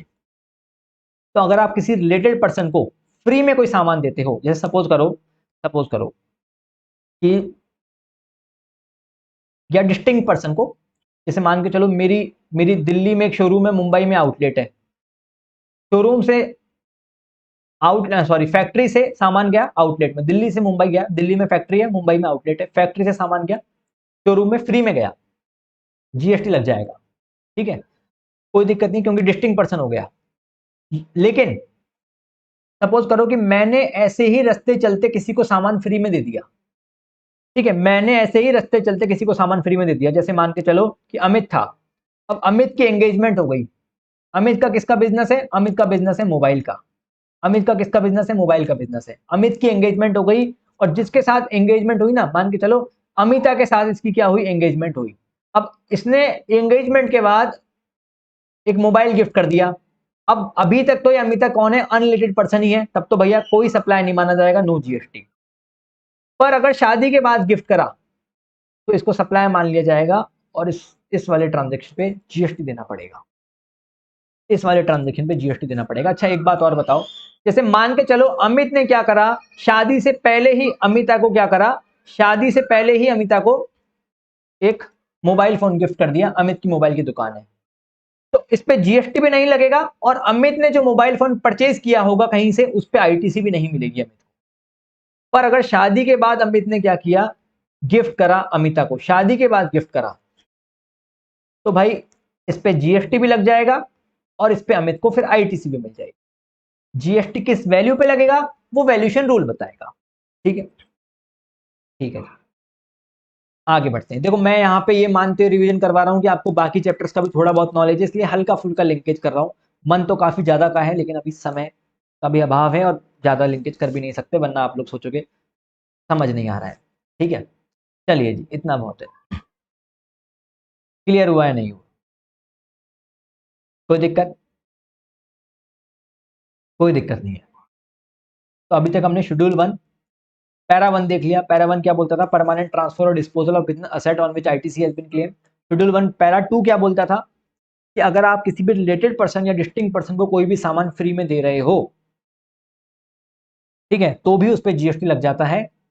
और फिर हमने बोला कि रिलेटेड पर्सन कौन होते हैं? ऑफिसर, डायरेक्टर, पार्टनर्स हो गए, कोई थर्ड पर्सन आपको कंट्रोल करे, या फिर कोई डायरेक्टली आपको कंट्रोल करे या इनडायरेक्टली कंट्रोल करे, और members of the same family. Family के केस में हमने क्या देखा? Spouse and children always related, brother, sister, parents और ग्रैंड पेरेंट्स अगर वो आप पे फाइनेंशियली डिपेंडेंट हो तो ही रिलेटेड माना जाएगा। तो जीएसटी लॉ के हिसाब से अगर मैं कहूं, जीएसटी लॉ के हिसाब से कहूं, तो आप अनाथ ही हो, आपका कोई रिलेटेड नहीं है। क्यों? क्योंकि स्पाउस और चिल्ड्रन आपके हैं नहीं, मेजोरिटी लोगों के नहीं है, है ना।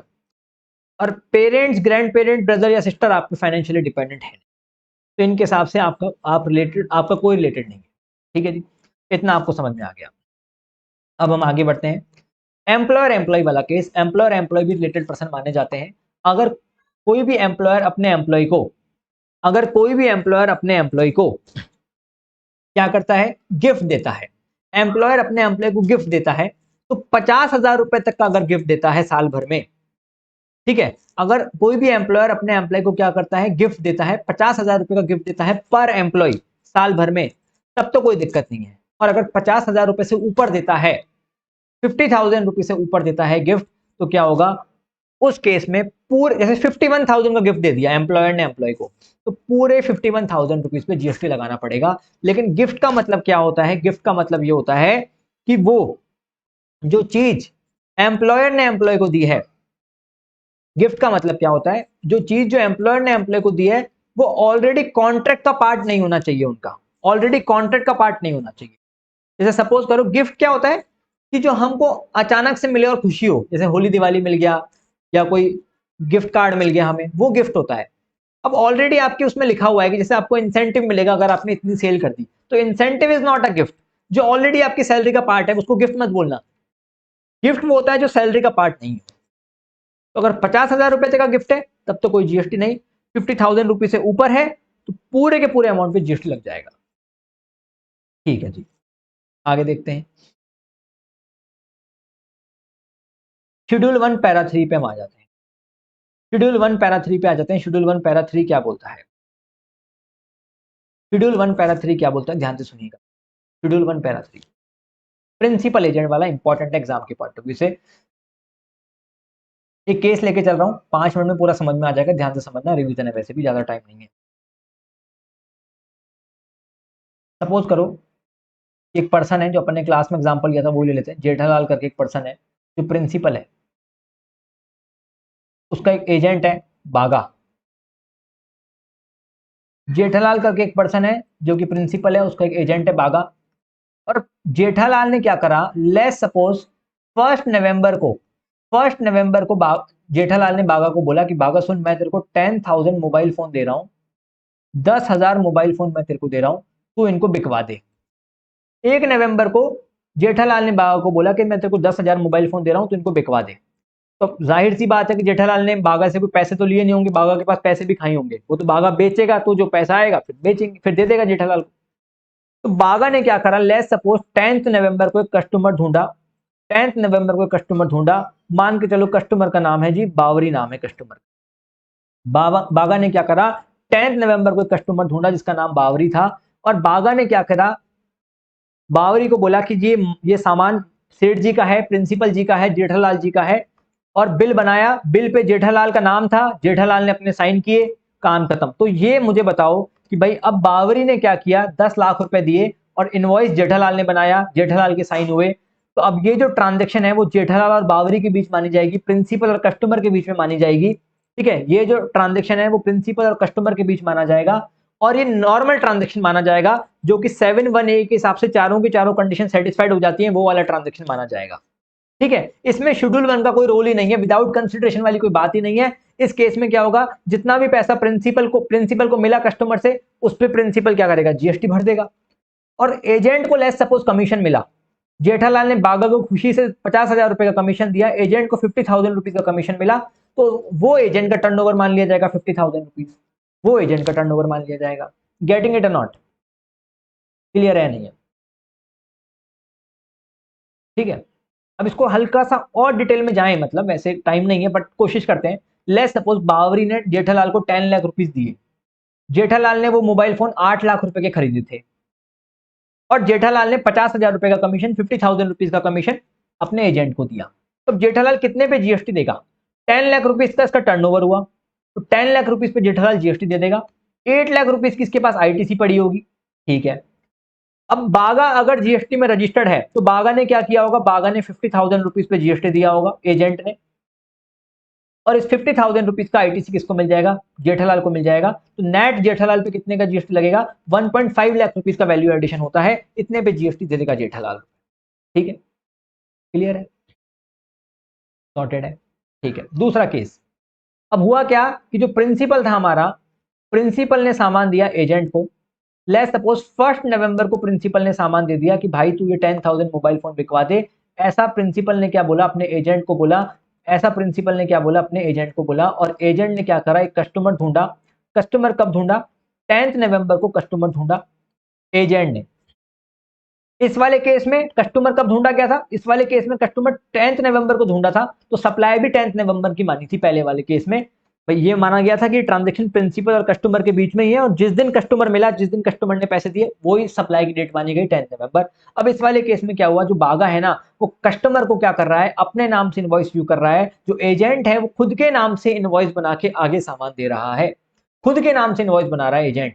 तब उस केस में क्या माना जाएगा, देखो कस्टमर को सामान मिला, कस्टमर ने क्या किया, कस्टमर को हमने सामान दिया, कस्टमर से पैसा ले लिया, बागा ने क्या किया, 10 लाख रुपीज ले लिया कस्टमर से, एक बिल बनाया, खुद के साइन किए, ये दिखाया कि भाई यही इसी का ही सामान है, दिखाया यही कि मतलब कि इसी के पास अथॉरिटी है, ऐसा दिखाया है। ठीक है, तो अब ये ट्रांजेक्शन एज पर लॉ माना जाएगा कि बागा और कस्टमर के बीच में हो गया, एजेंट और कस्टमर के बीच में ट्रांजेक्शन हो गया। अगर हम बुक्स के हिसाब से बात करें, तो बुक्स के हिसाब से क्या हुआ कि सामान बागा का सामान था जो कि बिक गया, पर ओरिजिनली तो था प्रिंसिपल का सामान। अब प्रिंसिपल कह रहा है कि भाई मेरा सामान वैसे देखा जाए तो बिक गया, पर बुक्स के हिसाब से तो मेरा सामान बिका ही नहीं, क्योंकि वो सेल तो एजेंट की हुई, वो सेल तो एजेंट की हुई।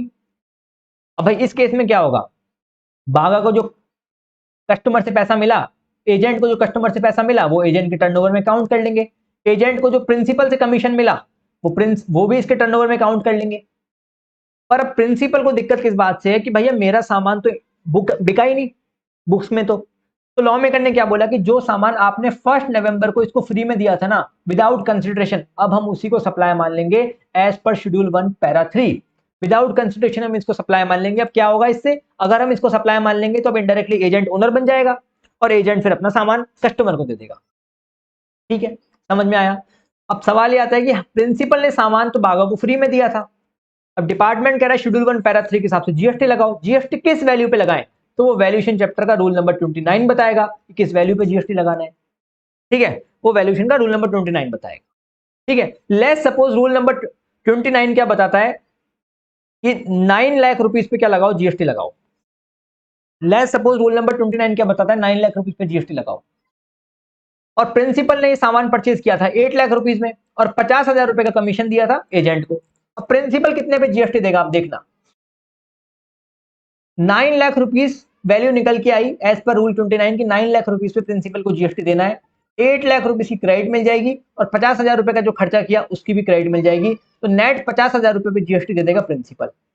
एजेंट को कितने पे जीएसटी देना है, 10 लाख रुपए जो कस्टमर से मिला वो और 50,000 रुपए जो कमीशन मिला वो।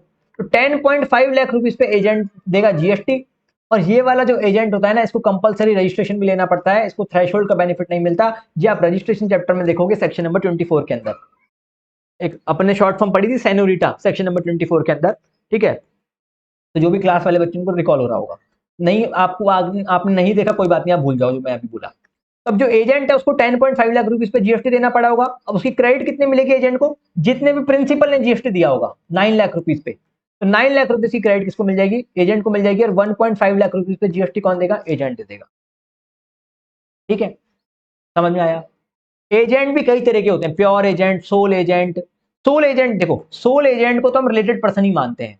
सोल एजेंट को तो हम रिलेटेड पर्सन ही मानते हैं। अगर आप रिलेटेड पर्सन की डेफिनेशन देखोगे ना, उसमें लास्ट क्लास में लिखा हुआ है सोल एजेंट। सोल एजेंट कौन होता है, जो सिर्फ ही आपका ही एजेंट है और किसी का नहीं, आप ही का ही है, वो आप ही के लिए काम करता है। और जो शेड्यूल 1 पैरा 3 में एजेंट है, वो ऐसा नहीं है कि आप ही के लिए करता है, वो किसी के लिए भी कर सकता है, नॉर्मल एजेंट है वो। ठीक है, सोल एजेंट सिर्फ और सिर्फ आप ही के लिए। तो अपने क्लास में एग्जांपल भी दिया था कि भैया तुम किसी को सोल एजेंट समझ रहे हो, तो पता कर लेना कि वो नॉर्मल एजेंट की सोल एजेंट है, वो रूल 29 वाला एजेंट है, रूल 28 वाला एजेंट है। वैल्यूएशन चैप्टर के अंदर दिया था मैंने एग्जांपल आपको। ठीक है, वफादार एजेंट, सोल एजेंट, वो रिलेटेड पर्सन की डेफिनेशन में आता है। नॉर्मल एजेंट रूल नंबर 29 में आता है। ठीक है, नॉर्मल एजेंट को कमीशन मिलता है। चलो जी, तो अब इसके केस में डिसाइडिंग फैक्टर क्या हुआ कि कैसे पता चलेगा कि ये एजेंट शेड्यूल 1 पैरा 3 वाला एजेंट है या नहीं।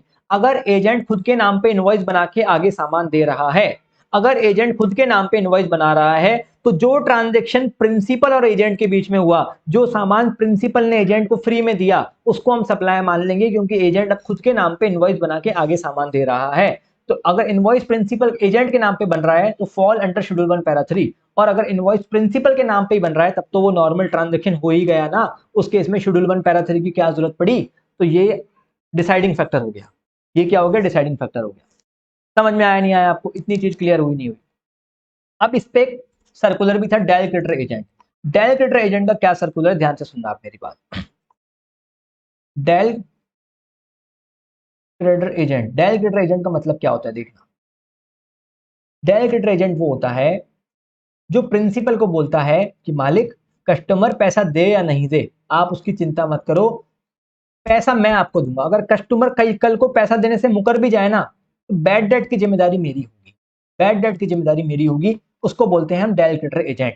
इसका जनरली कमीशन थोड़ा ज्यादा रहता है डायल क्रेडिटर एजेंट का। अब दो केसेस फिर से ले लेते हैं, केस नंबर 1, केस नंबर 2।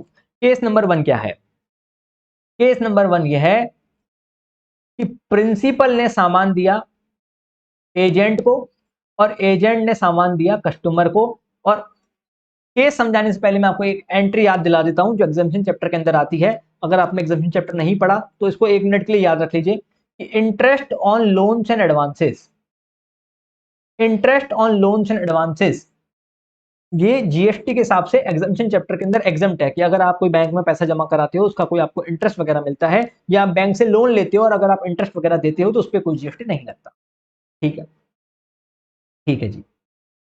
तो अब केस क्या है, केस ऐसा है और ये केस पढ़ाने से पहले मैं आपको एक बार कंपोजिट और मिक्स सप्लाई भी पढ़ा देता हूँ। कंपोजिट और mix supply, composite and mix supply अपन इसी चैप्टर में आगे देखोगे नोट्स में आप, तो हम सेक्शन नंबर 8 बोलते हैं। कंपोजिट एंड मिक्स सप्लाई का मतलब क्या होता है, ध्यान से समझना। कंपोजिट सप्लाई वो होती है दो या दो से ज्यादा, अगर आप कोई टैक्सेबल सप्लाई करते हो जो कि नेचुरली बंडल्ड हो, जैसे होटल के साथ ब्रेकफास्ट, लैपटॉप के साथ लैपटॉप बैग, मोबाइल के साथ चार्जर, आईफोन वाले दूर हो जाओ, ठीक है। तो जो साथ में आता ही आता है, जिसका कोई ऑल्टरनेटिव है ही नहीं, साथ में मिलेगा आपको, जनरली साथ में देखने को मिलता है, उसको हम कंपोजिट सप्लाई बोलते हैं। तो कंपोजिट सप्लाई केस में क्या होता है कि एक ट्रांजेक्शन के ऊपर दूसरा ट्रांजेक्शन डिपेंडेंट है। लैपटॉप बैग अकेला नहीं, जनरली लैपटॉप के साथ ही लेते हैं, ठीक है। होटल के अंदर ब्रेकफास्ट तो हम तभी जनरली लेते हैं जब होटल में हमने स्टे कर रखा हो, तो साथ में आते हैं। तो दूसरी ट्रांजेक्शन इसलिए हो रही है क्योंकि पहली हुई, पहली नहीं होती तो दूसरी भी नहीं होती, ठीक है।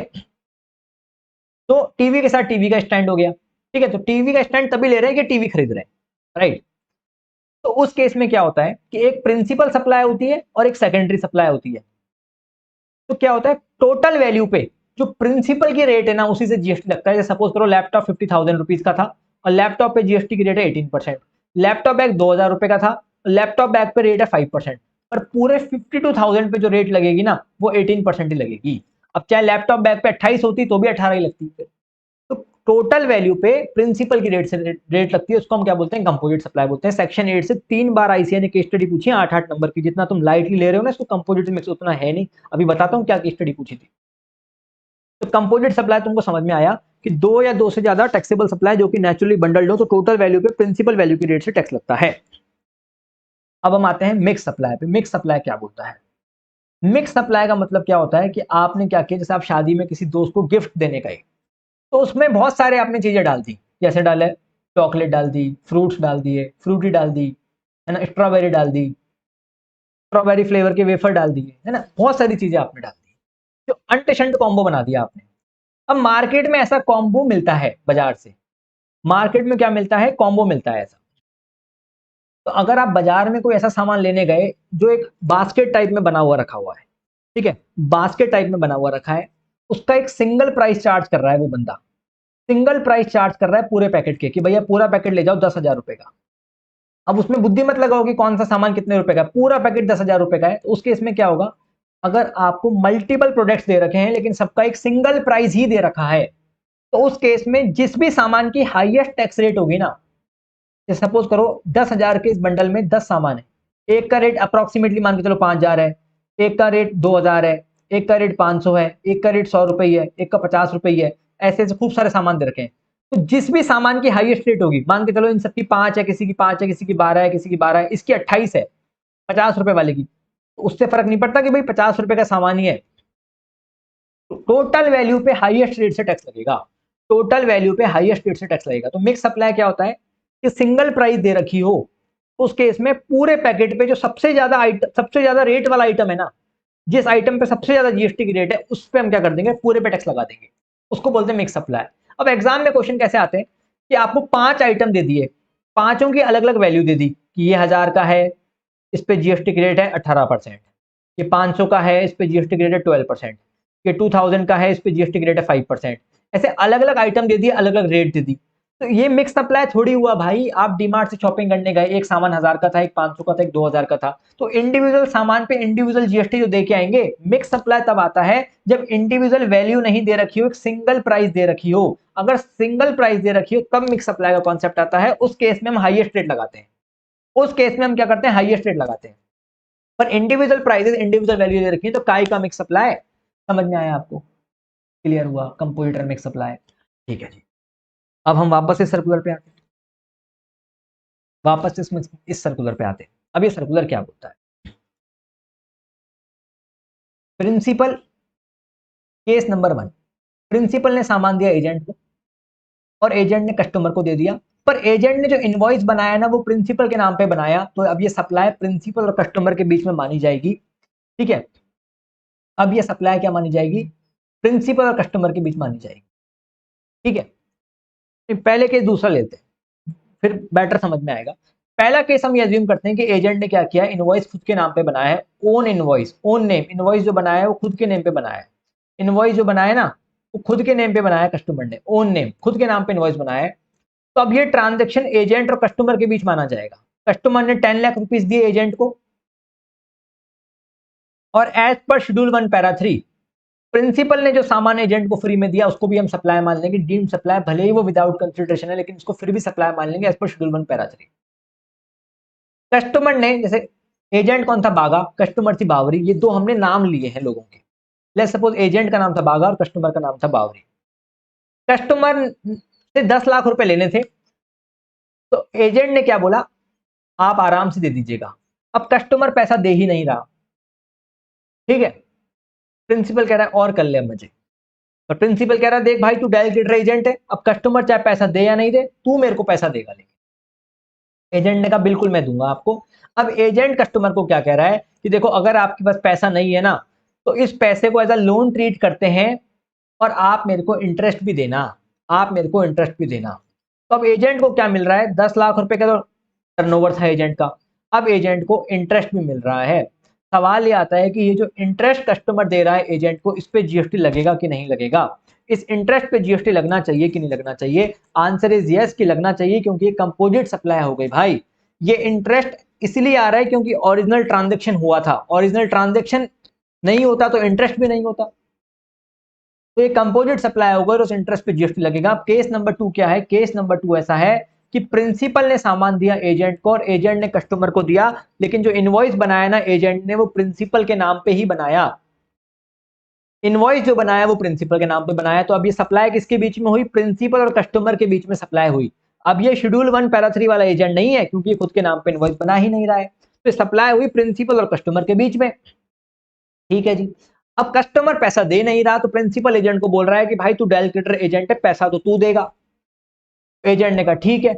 अब एजेंट देखो, ओरिजिनल जो सप्लाई हुई है वो एजेंट और कस्टमर के बीच नहीं हुई, ओरिजिनल सप्लाई प्रिंसिपल और कस्टमर के बीच में हुई है, मालिक और कस्टमर के बीच में हुई है। पर एजेंट पता है कस्टमर को क्या बोलेगा, देखो जी आपने पैसा तो दिया नहीं मालिक को, तो मालिक को तो पैसा मैंने दे दिया, अब जो पैसा आपको देना है ना वो आप विद इंटरेस्ट दोगे मेरे को, अब आपको मेरे को इंटरेस्ट देना पड़ेगा। देखो ओरिजिनल ट्रांजैक्शन प्रिंसिपल और कस्टमर के बीच में हुआ है, ओरिजिनल सेल एजेंट और कस्टमर के बीच में नहीं है, क्योंकि यहाँ पे इनवॉइस एजेंट ने खुद के नाम पे नहीं बनाया, एजेंट प्रिंसिपल के नाम पे, इनवॉइस प्रिंसिपल के नाम पे बनाया, पर एजेंट को इंटरेस्ट मिल रहा है।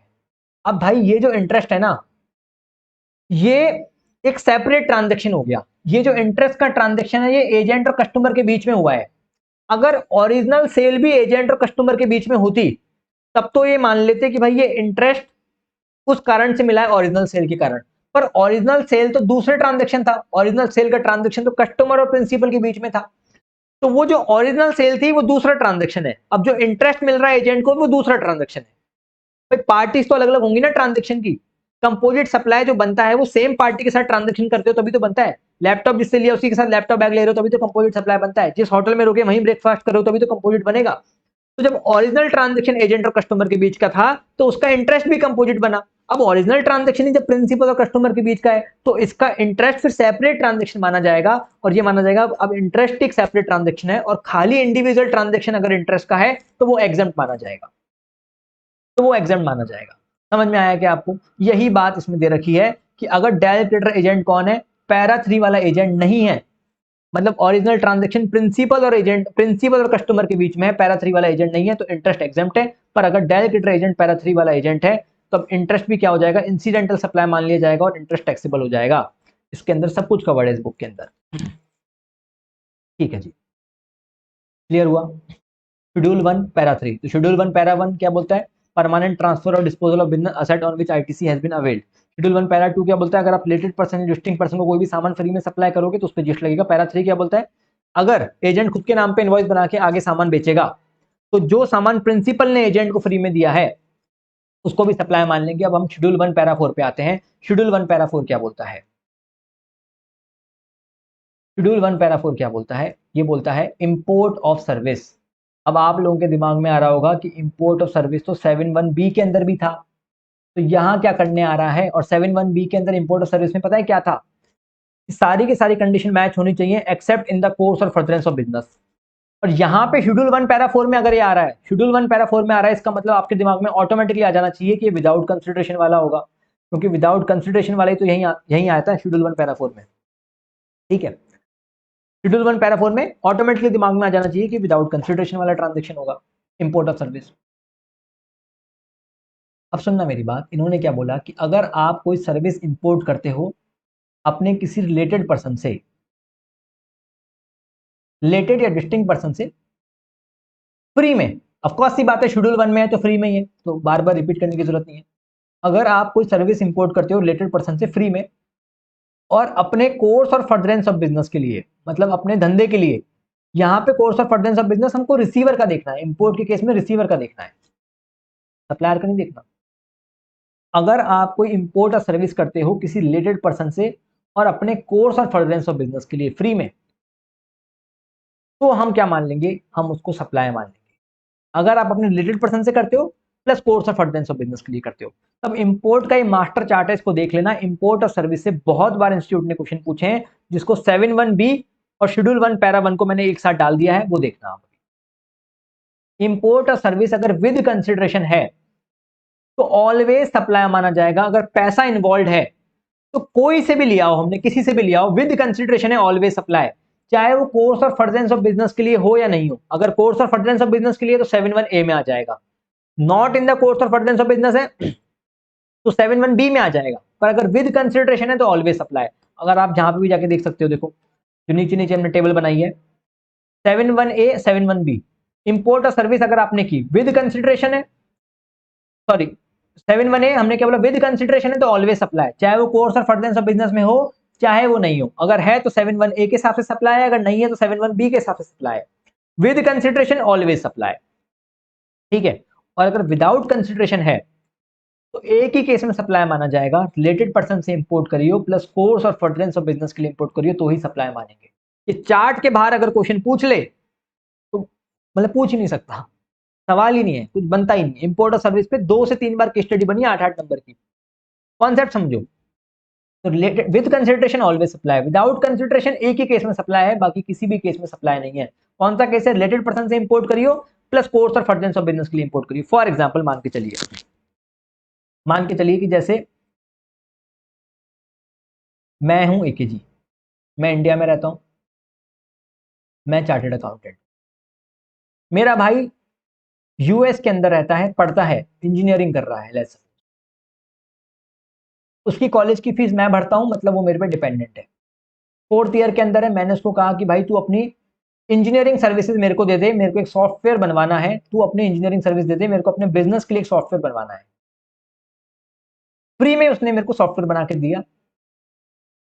क्या ये सप्लाई है, नहीं है? देखो सप्लाई से पता चलता है कि जीएसटी लेवी होगा या नहीं। जीएसटी लेवी तो हो गया, लेकिन बीच में एक एग्जम्पशन चैप्टर भी आ जाता है। सप्लाई है पर बीच में एग्जम्पशन आ गया तो जीएसटी का कलेक्शन नहीं होगा। जैसे मान के चलो इनकम तो है लेकिन डिडक्शन मिल गई तो फिर इनकम टैक्स नहीं लगेगा। इसी तरीके से सप्लाई चैप्टर बताता है कि जीएसटी लेवी होगा कि नहीं। तो अभी हम सप्लाई पढ़ रहे हैं, हम ये नहीं बोल रहे कि जीएसटी मिलेगा नहीं, अभी हम पढ़ रहे हैं सप्लाई है बस, ठीक है।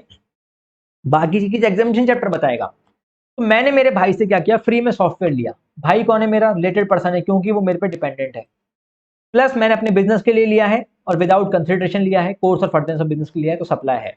मान के चलो मेरे भाई की नौकरी लग गई, अब वो जॉब करने लग गया यूएस में, अब वो मेरे पे डिपेंडेंट नहीं है। अब मैंने उससे फ्री में सॉफ्टवेयर बनाया तो भाई अब वो मेरा रिलेटेड रहा ही नहीं।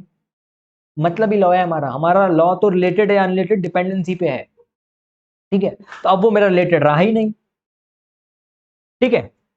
अगर वो मेरा रिलेटेड रहा ही नहीं तो फिर जीएसटी मिलेगा। देखो with consideration always GST, without consideration एक ही केस में जीएसटी लगता है, रिलेटेड पर्सन से इंपोर्ट करो plus course of furtherance of business के लिए इंपोर्ट करो। क्लियर है, ठीक है। तो ये दो एग्जांपल हैं, ये दो एग्जांपल हैं, इनको पॉज करके आप रीड कर लो, पॉज करके रीड कर लो दोनों एग्जांपल्स को सभी लोग, ठीक है। बड़ी एग्जांपल है, और जो लाइव वाले हैं वो घर जाके देख लेना, पेज नंबर 2.10 पे है। और जिनके पास किताब नहीं है वो उसका स्क्रीनशॉट ले लो। जिनको किताब लेनी है तो डिस्क्रिप्शन बॉक्स में गूगल फॉर्म का लिंक दे रखा हो, गूगल फॉर्म से ले लेना, बढ़िया रहेगा, ठीक है। चलिए जी आगे बढ़ते हैं। तो अभी हमने शेड्यूल 1 पूरा देख लिया। देखो सप्लाई के अंदर हमने क्या देखा, सेक्शन नंबर 7 सप्लाई की बात करता है, सप्लाई कब होगा। 7(1)(a) के अंदर 4 कंडीशन सेटिस्फाइड होनी चाहिए। All forms of supply of goods and services made और agree to be made for consideration और in the course of furtherance of business. 7(1)(b) बोलता है इंपोर्ट और सर्विस के बारे में। अगर आपने कोई सर्विस इंपोर्ट करी और कोर्स और फर्दरेंस ऑफ बिजनेस नहीं भी है, विद कंसिडरेशन इंपोर्ट करी है पर कोर्स और फर्दरेंस ऑफ बिजनेस नहीं भी है तो भी चलेगा। और 7(1)(c) क्या बोलता है, शेड्यूल 1 जिसको हम बोलते हैं 7(1)(c) को, जिसके अंदर 4 ऐसे ट्रांजेक्शन दे रखे हैं जहां पे कंसिडरेशन नहीं है तो भी सप्लाई माना है, जिनको हमने पैरा 1, पैरा 2, पैरा 3, पैरा 4 बोला है। और पैरा 1, पैरा 2, पैरा 3, पैरा 4 चारों के बारे में डिटेल में पढ़ लिया, जिसमें सबसे ज्यादा इंपॉर्टेंट आपके पैरा 3 और पैरा 4 है। अगर इस चैप्टर के हिसाब से मैं बताऊं क्या क्या इंपॉर्टेंट है, तो आप शेड्यूल 1 को थोड़ा फोकस करिएगा, section number 8 composite and mix supply पे फोकस करिएगा, इंपोर्ट और सर्विस का जो एकदम मास्टर चार्ट था उस पर फोकस करिएगा, ठीक है। अब एक सर्कुलर आता है प्रिंटिंग कॉन्ट्रैक्ट, सेक्शन 8 क्या बोलता है, कंपोजिट एंड मिक्स सप्लाई, ठीक है। एक सर्कुलर आता है प्रिंटिंग कॉन्ट्रैक्ट वाला, तो ये कंपोजिट एंड मिक्स सप्लाई का सर्कुलर है। ये सर्कुलर क्या बोलता है, ध्यान से सुनिए, प्रिंटिंग कॉन्ट्रैक्ट वाला। ये सर्कुलर ऐसा बोलता है, जैसे मान के चलो कि मैंने अपनी पीडीएफ किसको दी, हमारे प्रिंटर को दे दी, और मैंने कहा भैया जी आप इस पर किताब छाप दो, कागज भी उसका, छापना भी काम उसका, दोनों ही काम उसके हैं, ठीक है। अब कागज लगाना सप्लाई ऑफ गुड्स है, छापना सप्लाई ऑफ सर्विस है। अब है कंपोजिट सप्लाई, क्योंकि दोनों काम साथ में ही होते हैं, नेचुरली हर बार ही ऐसे होते हैं। तब इसको सप्लाई ऑफ गुड्स माने या सर्विस, तो इसमें मेन एलिमेंट क्या माने, कागज को माने या छापने को माने, ठीक है। प्रीडोमिनेंट एलिमेंट देखना पड़ेगा। तो कीवर्ड क्या हो गया इसके अंदर, आपको एग्जाम में आंसर लिखते टाइम, जैसे क्लास में अपन हर क्वेश्चन करते हैं तो उसमें आपको होता है कीवर्ड, तो उसके इस वाले सर्कुलर में कीवर्ड क्या था, अगर आप जो भी रेगुलर या फास्टर वाले बच्चे को याद रहा होगा, प्रीडोमिनेंट एलिमेंट क्या था, प्रीडोमिनेंट एलिमेंट क्या था। तो आपको प्रीडोमिनेंट एलिमेंट देखना पड़ेगा कंपोजिट सप्लाई में। अब जैसे अगर हम किताब छपवा रहे हैं तो उसमें आप मेरी किताब कागज के लिए नहीं खरीद रहे, आप मेरी किताब कंटेंट के लिए खरीद रहे हो, क्या कंटेंट है, तो इसको सप्लाई ऑफ सर्विस माना जाएगा। गुड्स को इतनी प्रायोरिटी नहीं दी गई, इसमें कंटेंट को प्रायोरिटी दी गई, तो ये सप्लाई ऑफ सर्विस है। तो पूरे अमाउंट पे अब सर्विस की रेट से टैक्स लगेगा। पर अगर मान के चलो कि मैं बाजार से एक नैपकिन खरीद रहा हूँ, टिश्यू पेपर खरीद रहा हूँ, तो वहां पे कागज से ही मतलब है भाई, टिश्यू पेपर 100 रुपए का भी आता है, 10 रुपए का भी आता है, 500 रुपए का भी आता है, तो इसमें क्वालिटी में कागज में जो डिफरेंस होगा और क्या होगा, कागज में जो डिफरेंस होगा, ठीक है। तो हम वो उस चीज को कागज के लिए खरीदते हैं, पैसा ज्यादा कागज के लिए देते हैं। इसी तरीके से मैथमेटिक्स की एक बुक आती थी आर डी शर्मा सर की, एक आती थी पी के गर्ग, मान के चलो, इमेजिन करते हैं, वैसे दोनों ही बहुत रेपुटेड बुक है। अब आर डी शर्मा सर की बुक मान के चलो 600 रुपए में आती है, पी के गर्ग सर की बुक 800 रुपए में आती है, या पी के गर्ग सर की बुक मान के चलो 400 रुपए में आती है। फिर भी बच्चे आर डी शर्मा खरीद रहे हैं, मान के चला आर डी शर्मा में पेज कम है, फिर भी ये 600 रुपए की बिक रही है, क्योंकि वो पेजेस के लिए नहीं बिक रही है, वो कंटेंट के लिए बिक रही है। और नैपकिन, नैपकिन अपनी क्वालिटी के लिए बिक रहा है।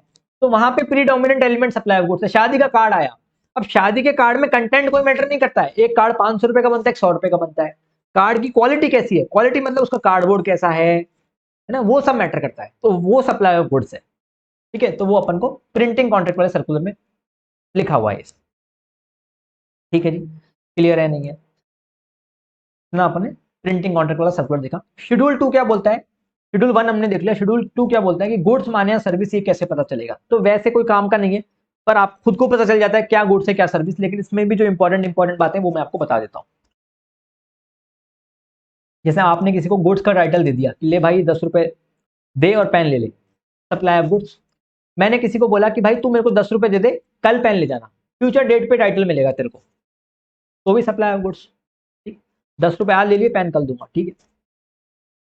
Right oblique undivided share in goods without transfer of title in them, इसका मतलब क्या हुआ, जैसे अपन एग्जांपल लिया था कि कॉलोनी में 4 लोग खेल रहे हैं, 4 बच्चे खेल रहे थे, कौन, रेनू, सुरभि, दिव्या और खेल रहा था जतिन, ये चारों खेल रहे थे cricket.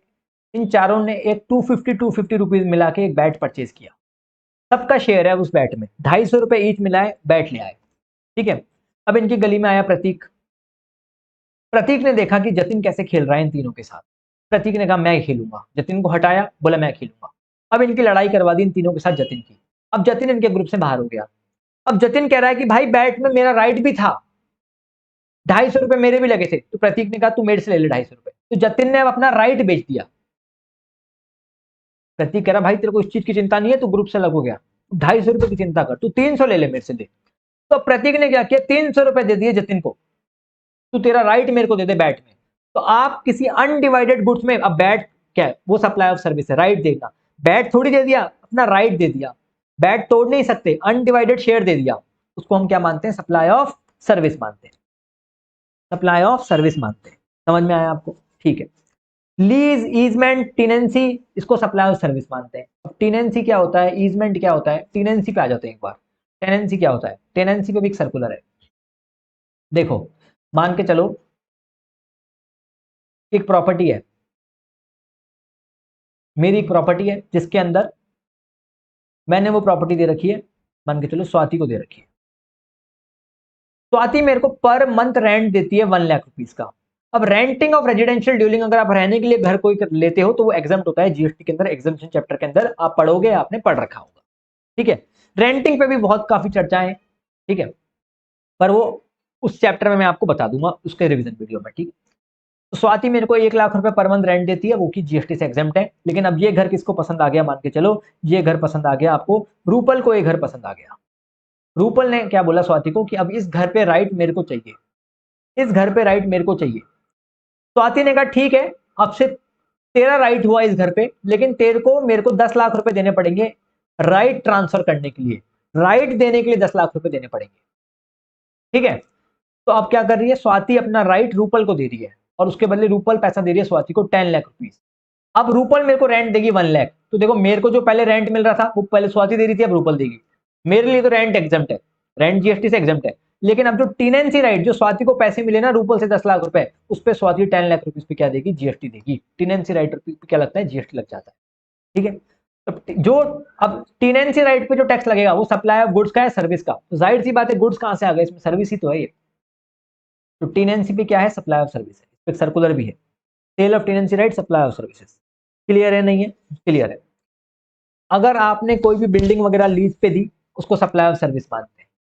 Applied to another person goods, देखना सुनना मेरी बात, जॉब वर्क वाला काम है। जैसे मान के चलो हमने क्या बोला था, क्लास में एग्जांपल लिया था, जैसे मान के चलो अंकित है, अंकित फर्नीचर्स। अंकित फर्नीचर क्या कर रहा है जी? अंकित फर्नीचर बेड बनाता है। ठीक है, अब क्या हुआ, अंकित के पास कौन आया? जतिन आया कि भाई मेरी शादी है, तू बढ़िया सा बेड बना दे। अंकित बेड बना के अगर देगा जतिन को, that is supply of goods. ठीक है, अब बेड बना दिया अंकित ने, जतिन को बेड पसंद आया, जतिन ने कहा भैया एक काम करो, आपको मेरी शादी में जरूर आना है, और शादी का कार्ड भी पकड़ा दिया, और शादी में लिखा हुआ था कार्ड पे जतिन वेड्स अंकिता।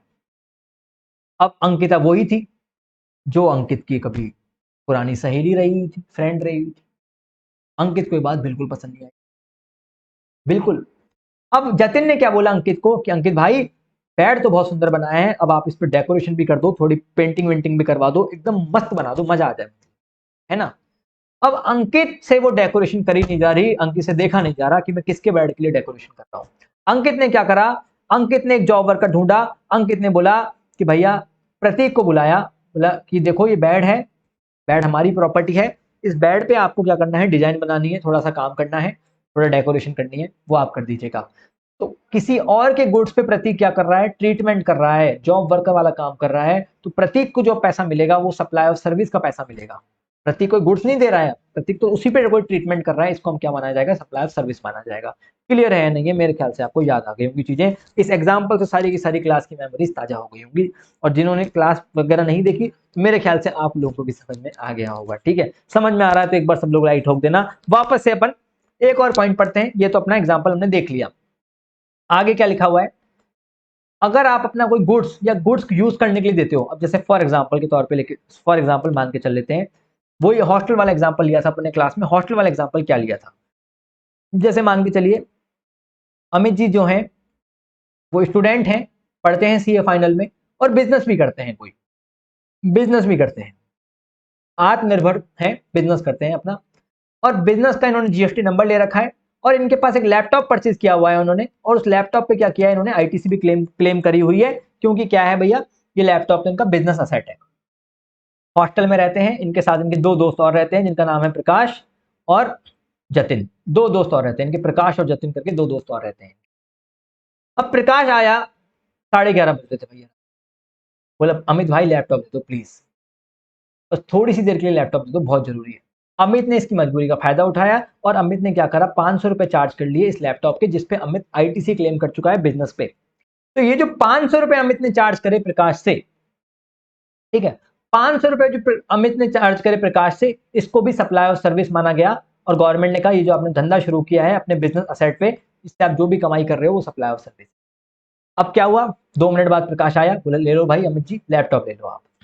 अब अमित को लगा कि भाई प्रकाश ने जो 2 मिनट की शॉर्ट मूवी देखी यूट्यूब पे, वो शॉर्ट मूवी मैं भी देखूंगा मेरे ही लैपटॉप पे। लैपटॉप अमित का, जिसपे अमित आईटीसी क्लेम कर चुका, और अमित उसको बिजनेस यूज में नहीं ले रहा, अपने किसी पर्सनल यूज में ले रहा है, अपने किसी पर्सनल यूज में ले रहा है।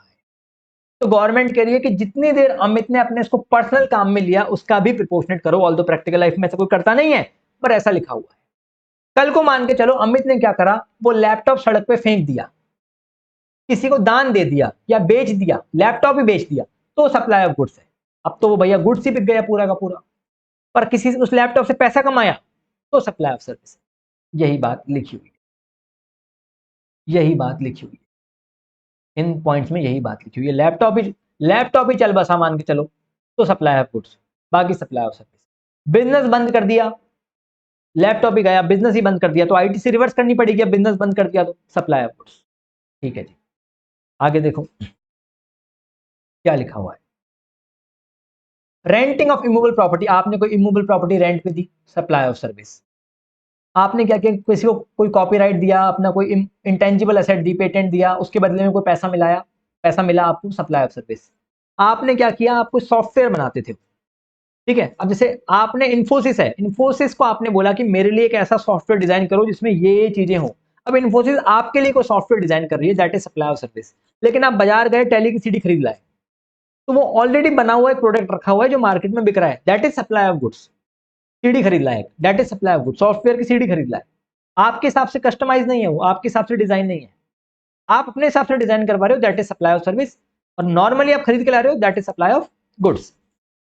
अगला पॉइंट ये आता है, ठीक है, agreeing to the obligation to refrain from an act और टू टॉलरेट एन एक्ट और सिचुएशन और टू डू एन एक्ट। इस पे पूरा का पूरा सर्कुलर है, लिक्विडेटेड डैमेज करके। ध्यान से सुनिएगा उस सर्कुलर को, आपको दिमाग में बैठ जाएंगी चीजें। पहली चीजें, agreeing to the obligation to refrain from an act और टू टॉलरेट एन एक्ट और टू डू एन एक्ट। चलिए अब इस सर्कुलर पे वापस आ जाते हैं। बस हार्डली 10 से 15 मिनट का चैप्टर बच रहा है, बिल्कुल सही स्पीड से चले थे अपन, जितना सोचा था उतने टाइम में हो जाएगा।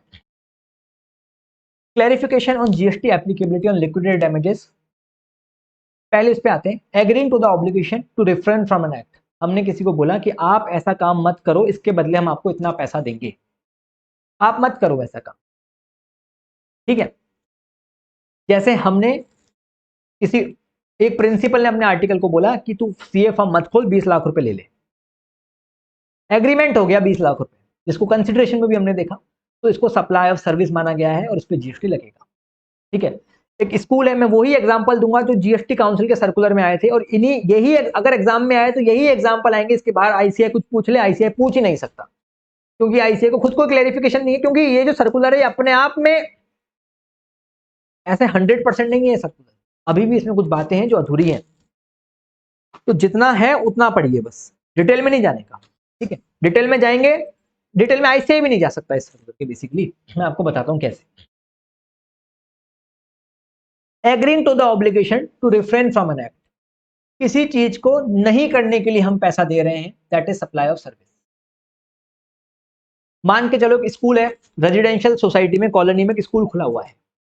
अब सोसाइटी वाले लोगों को बड़ी तकलीफ होती है स्कूल से, सुबह सुबह 7 बजे जनगण मन बज जाता है, लोगों को सोते सोते खड़ा होना पड़ रहा है भैया बेड से, बड़ी तकलीफ हो रही है। कोई भी बच्चे कॉलोनी के आगे घंटी बजा के चले जा रहे हैं, सभी लोग मिलकर स्कूल के पास गए और बोला ये स्कूल बंद करना पड़ेगा, हम कंप्लेन कर देंगे, हम कंप्लेन करेंगे। स्कूल वालों ने कहा सुबह सुबह मिठाई खिलाते हैं सबको, और सब लोगों को थोड़ा थोड़ा पैसा दे दिया, बोला आप हमारी कंप्लेन मत करो, एग्रीमेंट हो गया, आप हमारे स्कूल को यहां चलने दो। To refrain from an act, agreement हो गया, उसको हम क्या मानेंगे, सप्लाई मानेंगे।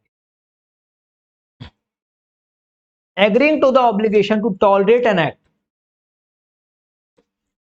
टॉलरेट एक्ट करना मतलब, लेट्स सपोज मैकडी का एक फ्रेंचाइजी था, मैकडी के बाहर एक चाउमीन वाला है, वो कह रहा है कि भैया मैं चाउमीन का स्टॉल लगाना चाहता हूं। मैकडी के बाहर कौन है, चाउमीन वाला है, वो कह रहा है मैं चाउमीन का स्टॉल लगाना चाहता हूं, मैं आपको पर मंथ 30,000 रुपीज दूंगा। मैकडी उसको टॉलरेट कर रहा है, 30,000 रुपए ले रहा है उससे, पर उसको टॉलरेट कर रहा है, एग्रीमेंट हो गया।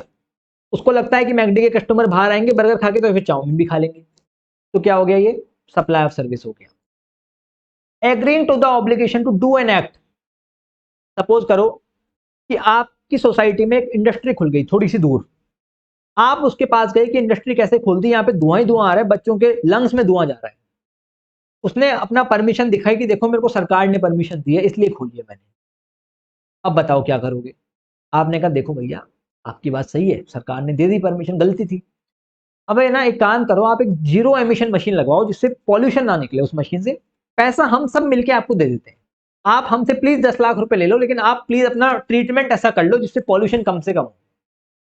तो एग्रीमेंट हो गया कि भैया वो क्या करेगा, फैक्ट्री वाला लोगों से पैसा लेगा और फिर अपना जुगाड़ करेगा जिससे पॉल्यूशन कम से कम हो, तो एग्रीमेंट हो गया। तो क्या बोले, इस पे इसको भी सप्लाई माना गया है, इसको भी सप्लाई ऑफ सर्विस माना गया, ठीक है। अब एक सर्कुलर है जिसके अंदर बोला कि लिक्विडेटेड डैमेजेस, अगर एग्जाम में लिखा आ जाए कि लिक्विडेटेड डैमेजेस वर्ड, ठीक है, एग्जाम में लिखा आ जाए लिक्विडेटेड डैमेजेस, तो लिक्विडेटेड डैमेजेस पे जीएसटी नहीं लगता। लिक्विडेटेड डैमेजेस पे गवर्नमेंट जीएसटी क्यों नहीं लगा रही, ध्यान से समझना। उन्होंने बोला लिक्विडेटेड डैमेजेस होते क्या है, देखो कोई चीज ना करने के बदले कुछ पैसे देना। जैसे मान के चलो मैंने एक बिल्डर को बोला कि भैया देखो एक एक साल में घर बना दो आप, है ना, एक साल में घर बना दो। बिल्डर के साथ मेरा कॉन्ट्रैक्ट था कि 1 करोड़ रुपए मैं बिल्डर को दूंगा, ठीक है। अच्छा बिल्डर को 1 करोड़ रुपए देना, वो तो उसको पता है क्या बोलते हैं, work contract services, work contract.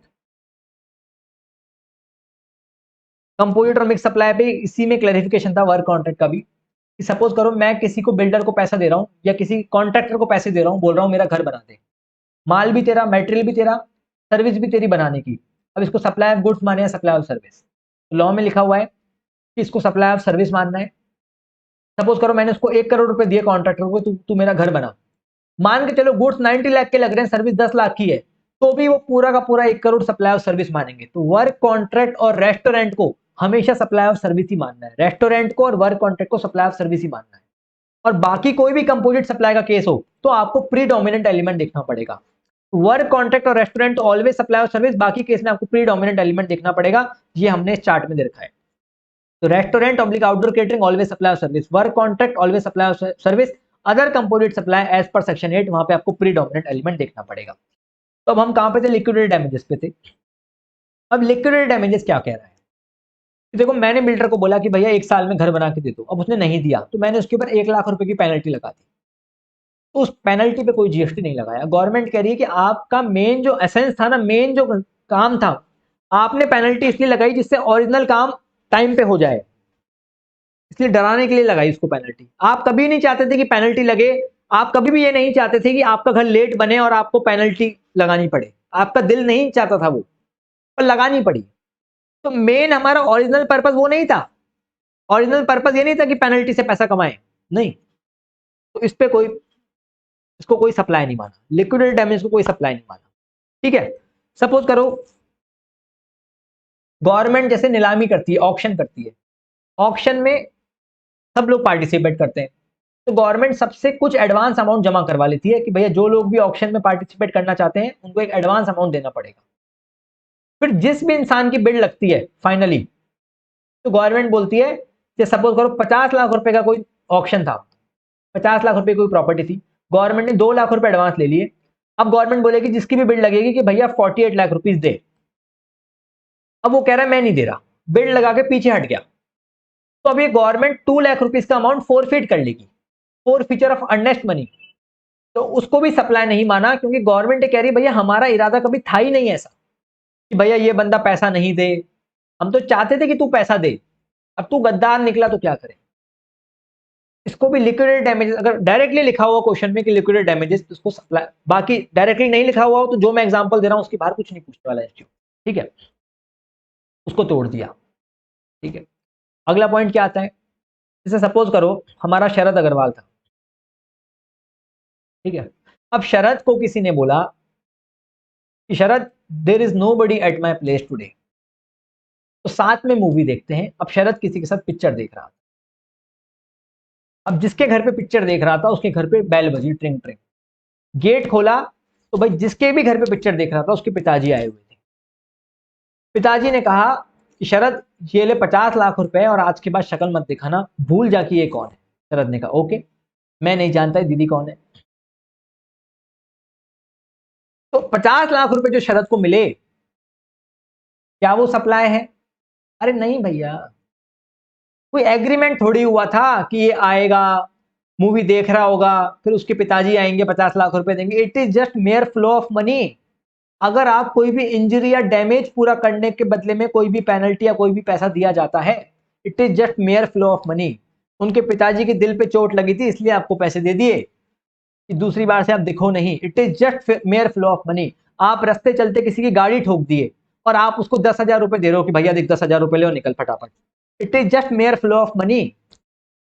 कभी भी इस चीज को प्रमोट थोड़ी करेंगे कि गाड़ी ठोक दो और पैसा ले लो। आपने कोई लॉ तोड़ दिया, आपने किसी का मर्डर कर दिया और कोर्ट ने आपके ऊपर 1 लाख रुपए की पेनल्टी लगा दी, तो उस पर जीएसटी लगा के गवर्नमेंट ये थोड़ी प्रमोट करना चाहती है कि आप मर्डर करो और खूब पेनल्टी लगाओ। नहीं, ऐसी चीजों को थोड़ी प्रमोट कर रही है गवर्नमेंट। पे कोई जीएसटी नहीं लगेगा, इस कोई सप्लाई नहीं है। बहुत सारे कोर्ट के जजमेंट्स का सर्कुलर बनाया गया है और अपने आप में अभी भी मेरे ख्याल से पूरा नहीं है। ये अलग अलग जजमेंट्स को अलग अलग एग्जाम्पल बना के पेश कर दिया आपके सामने बस। ठीक है, समझ पा रहे हो आप मेरी बात, क्या सीन चल रहा है? आपने चेक लगाया था बैंक में, चेक डिसऑनर हो गया और चेक डिसऑनर चार्जेस लगाए गए आप पे। It is not supply of service, neither supply of goods, तो होगा ही नहीं। It is not supply, supply ही नहीं है। क्यों? क्योंकि कभी भी ये नहीं चाहते थे कि चेक डिसऑनर हो, बाउंस हो। इट इज जस्ट पेनल्टी लगाई गई आप पे, it is just to compensate something और कुछ नहीं।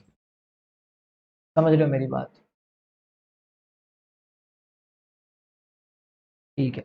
अच्छा, पॉइंट ये आता है, मान के चलो ओरिजिनल ट्रांजैक्शन पे आपने पेमेंट नहीं किया, आपको 10 लाख रुपए किसी को पे करना चाहिए था लेकिन उसने आपको पेमेंट नहीं किया, और अब आपने क्या किया, डिले पेमेंट के ऊपर पेनल्टी लगाई या इंटरेस्ट लगाया, उसका क्या करें?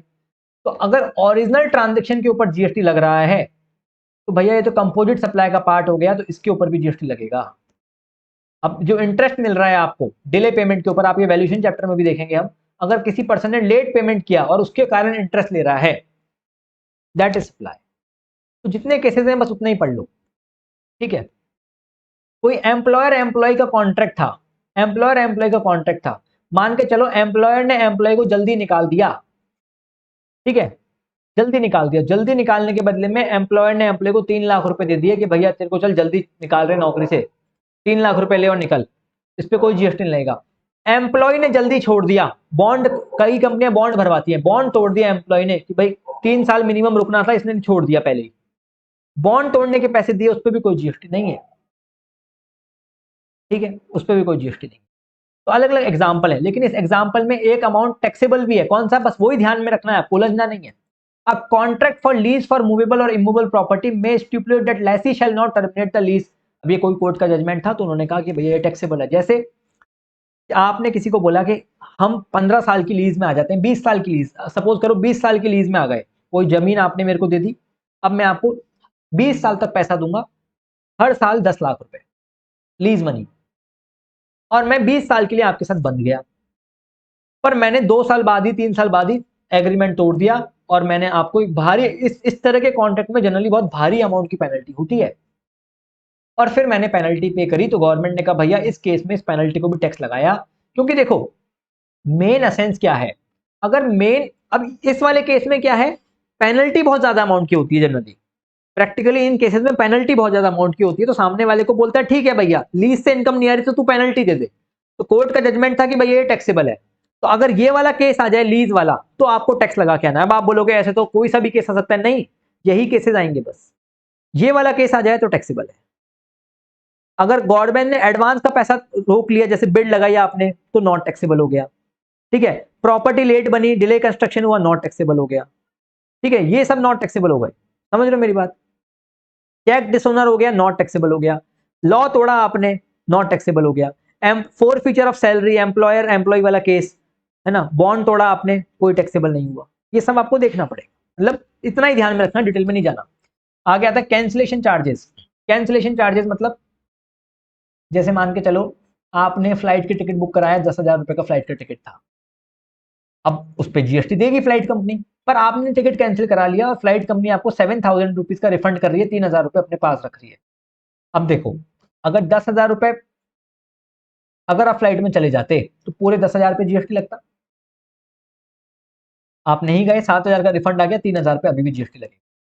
होटल होटल आपने बुक कराया 10,000 रुपीज़ का, फिर आपका प्लान चेंज हो गया, बोले आज नहीं चल पाएंगे, तो जितना रिफंड आया वो ठीक है, बचे हुए अमाउंट पे होटल जीएसटी देगा, ठीक है, उस पर जीएसटी देगा क्योंकि वो इनकम हो गई अब उसकी, ठीक है। ये हमने देखा। लाइट के केस में क्या आता है, जैसे लाइट का, इलेक्ट्रिसिटी का जो बिल होता है ना, वो जीएसटी से एग्जम्प्ट होता है।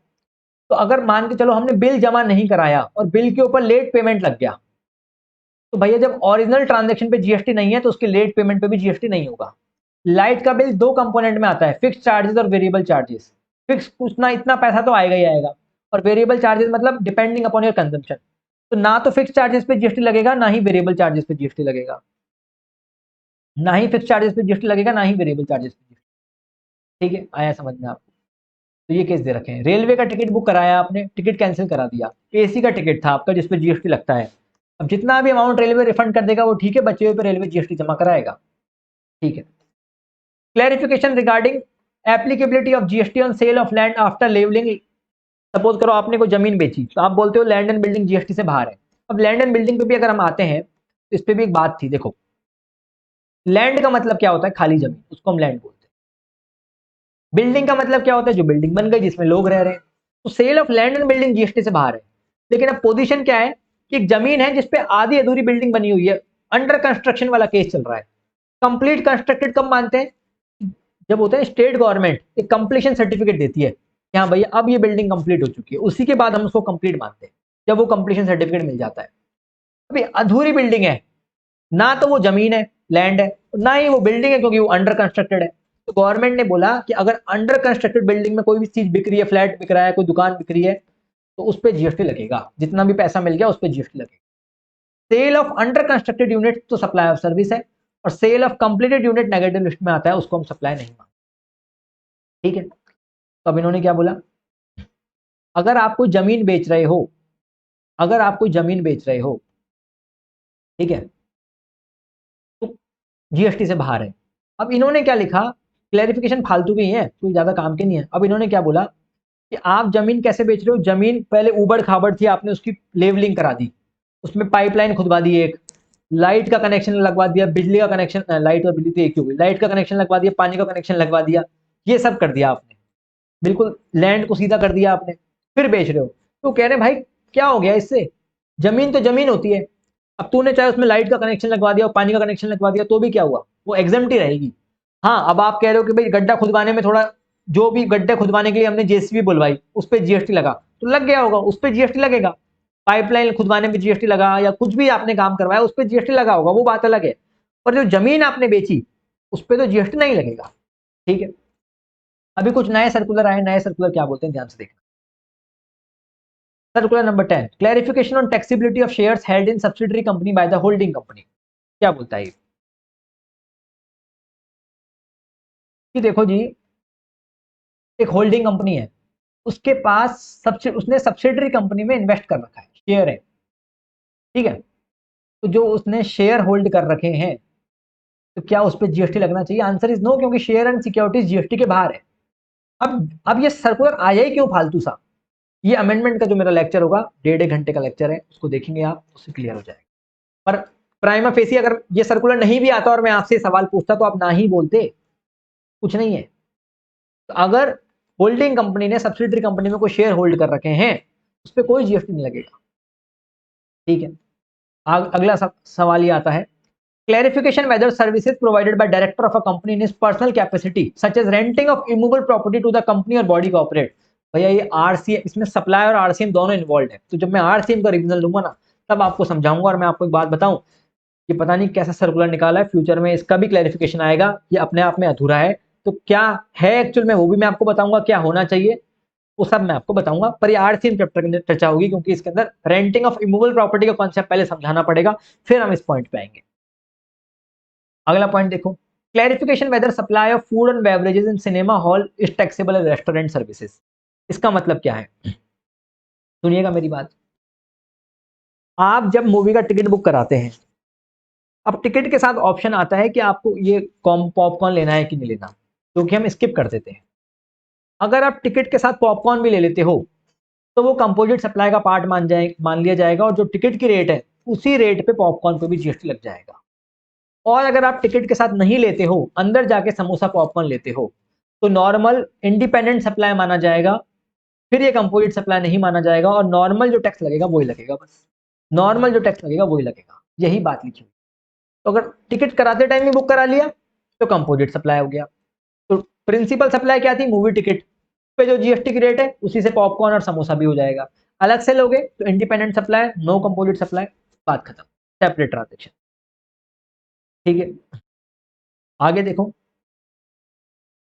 Clarification on taxability of personal guarantee and corporate guarantee in GST. चलिए जी, इस पे चर्चा करते हैं।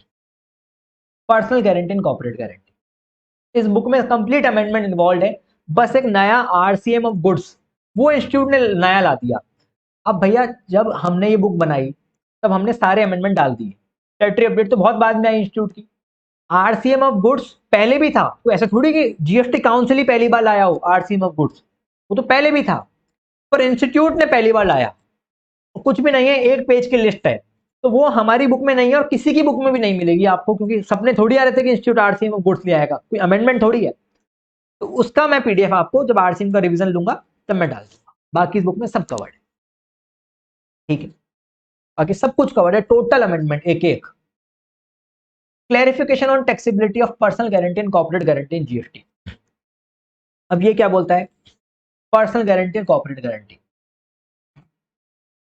जैसे क्या होता है, जनरली क्या होता है, जैसे सपोज करो कोई भी इंसान लोन लेता है ना, तो जो बैंक होता है या फाइनेंशियल इंस्टीट्यूशन जो भी होता है जो लोन देता है, वो गारंटी मांगता है कि भाई गारंटर लाओ। अब प्रैक्टिकली क्या होता है, जैसे सपोज करो, इनफैक्ट अगर गवर्नमेंट को, जैसे इंडियन ऑयल एक कंपनी है, दिल्ली मेट्रो है, ये इंडिपेंडेंट बॉडीज हैं, इनको भी अगर लोन लेना होता है, जैसे दिल्ली मेट्रो को जापान से लोन लेना हुआ, तो उसकी गारंटी भारत सरकार देगी, सेंट्रल गवर्नमेंट देगी। 10,000 करोड़ रुपीज का लोन लेना हुआ दिल्ली मेट्रो को, तो उसकी गारंटी कौन देगा, उसकी गारंटी देगी सेंट्रल गवर्नमेंट। और गारंटी देने के लिए सेंट्रल गवर्नमेंट पैसा लेती है। मार्केट में ये प्रैक्टिस है कि बड़ी बड़ी कंपनियां जब लोन लेती है, जो गारंटर होता है ना, वो गारंटी तब देता है जब उसको कुछ रेवेन्यू बेनिफिट हो, कोई फ्री में गारंटी क्यों देगा।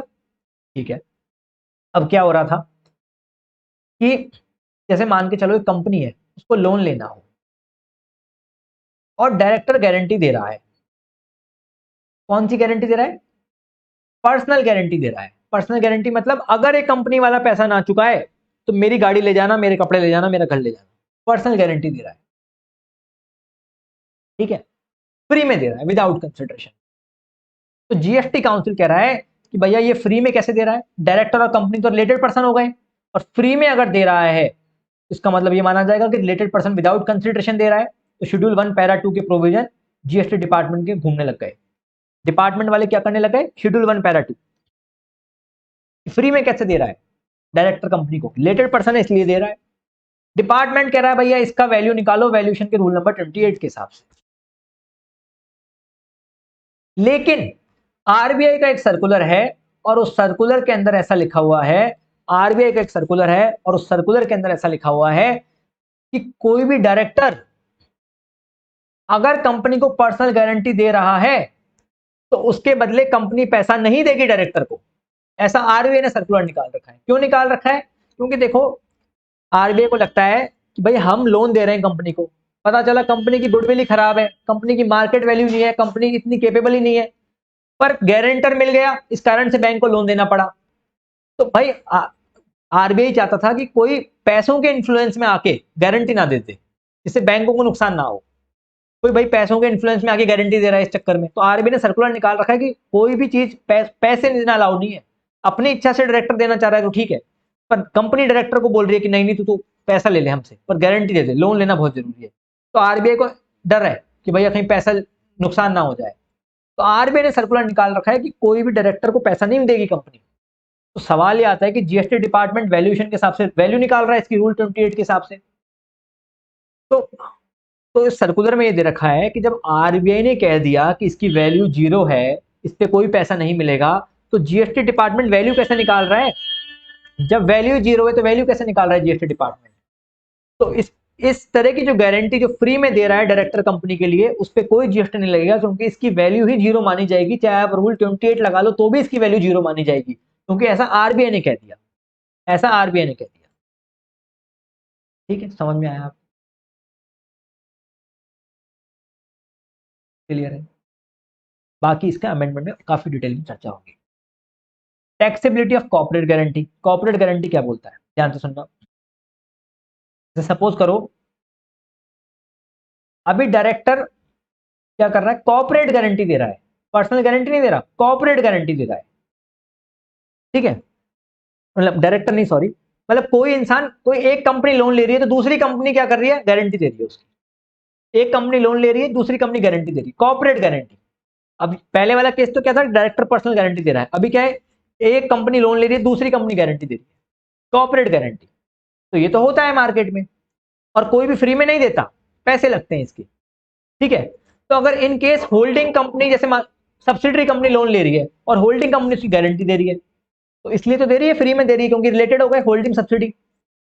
तो भैया जीएसटी डिपार्टमेंट कह रहा है अब तो आरबीआई का कोई सर्कुलर नहीं है ऐसा, वो तो पर्सनल गारंटी के केस में ही था, डायरेक्टर वाले केस में, अब तो नहीं है आरबीआई का कोई सर्कुलर। तो अगर होल्डिंग कंपनी सब्सिडी कंपनी के लिए क्या कर रही है, गारंटी दे रही है फ्री में, तो जीएसटी डिपार्टमेंट बोलेगा अब हम इसका वैल्यू एज पर रूल 28 निकालेंगे, एज पर वैल्यूएशन चैप्टर हम इसका रूल 28 के हिसाब से हम इसकी वैल्यू निकालेंगे।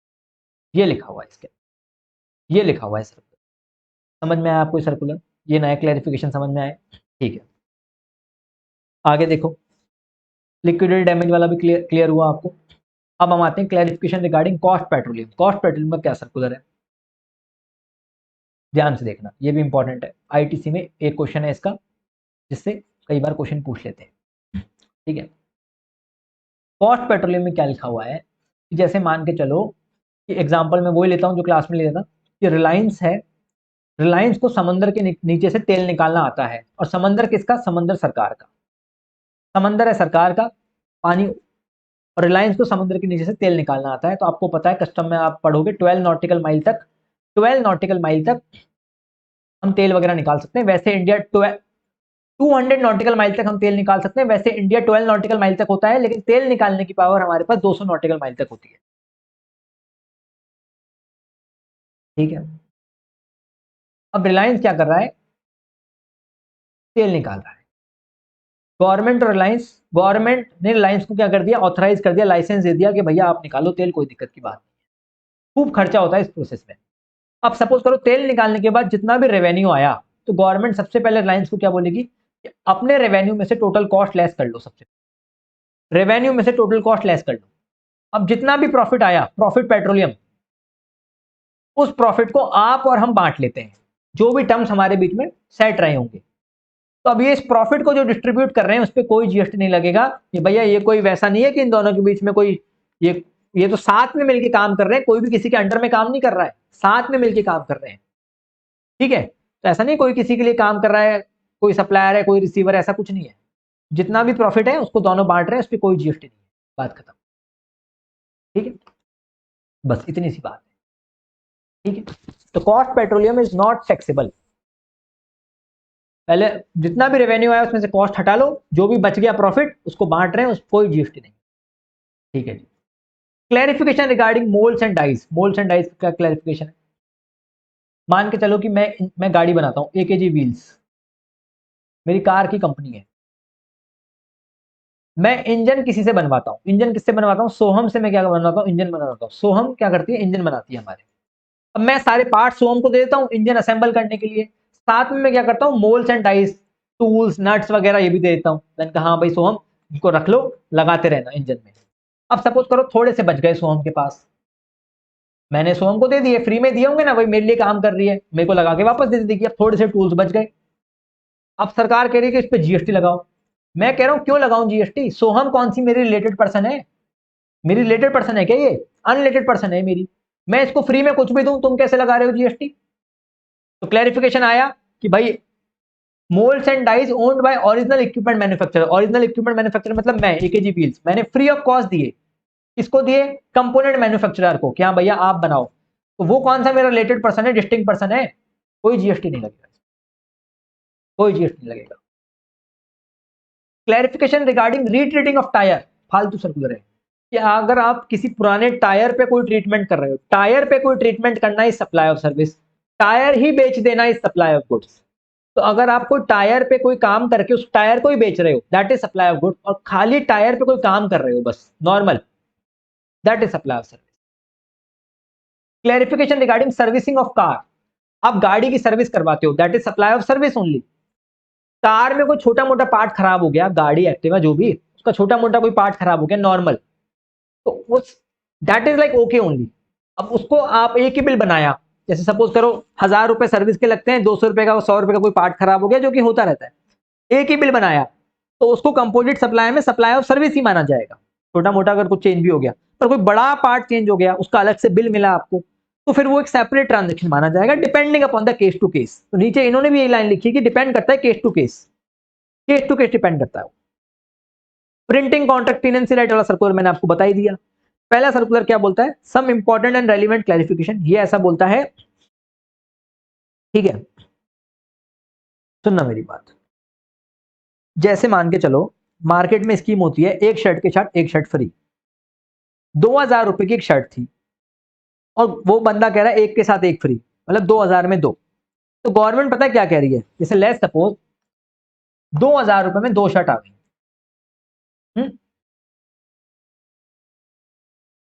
और एक शर्ट की कॉस्ट थी मान के चलो 500 रुपए, एक शर्ट की 500 रुपए कॉस्ट थी, तो दो शर्ट की 1000 रुपए कॉस्ट हो गई, और 2000 रुपीज में वो शर्ट बेच रहा है ये बोल के एक के साथ एक फ्री।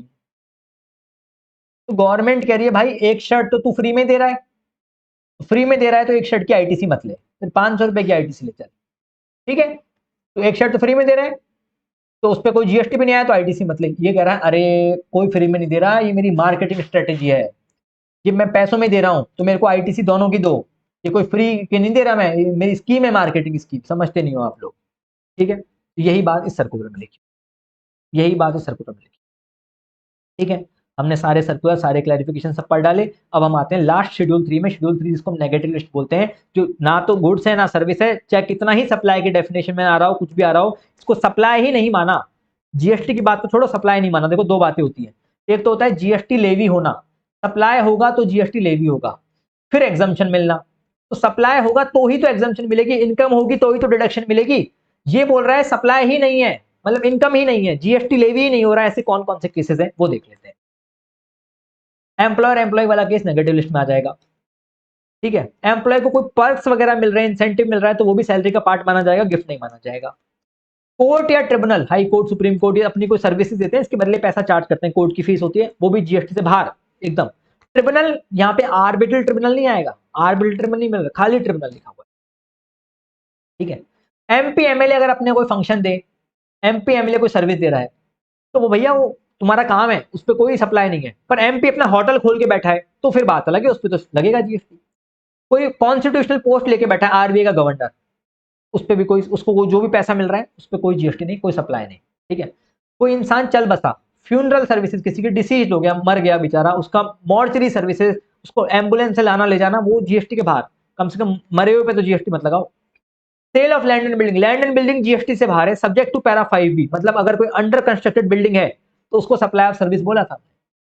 एक्शनेबल क्लेम जीएसटी से बाहर है, लेकिन स्पेसिफाइड एक्शनेबल क्लेम को छोड़ के, स्पेसिफाइड एक्शनेबल क्लेम को छोड़ के, पहले लॉटरी बेटिंग और गैम्बलिंग था, अब अमेंडमेंट में क्या आया, स्पेसिफाइड एक्शनेबल क्लेम। अब ये स्पेसिफाइड एक्शनेबल क्लेम कौन से, betting, casino, gambling, horse racing, online money gaming, इन पे जीएसटी रेट लगाई 28%। अब मैं आपको बताऊं, इस पे भी ऑनलाइन मनी गेमिंग के कारण काफी अमेंडमेंट आए, ऑनलाइन गेमिंग के कारण काफी अमेंडमेंट आए, ऑनलाइन गेमिंग के कारण क्या अमेंडमेंट आए।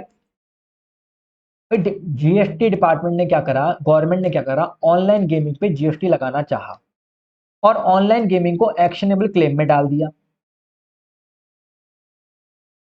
अब बहुत सारी विदेशी कंपनियां हैं, फॉरेन कंपनीज हैं, जो ऑनलाइन गेमिंग की ऐप खोल के बैठे हैं और इंडियंस यूज कर रहे हैं उनको।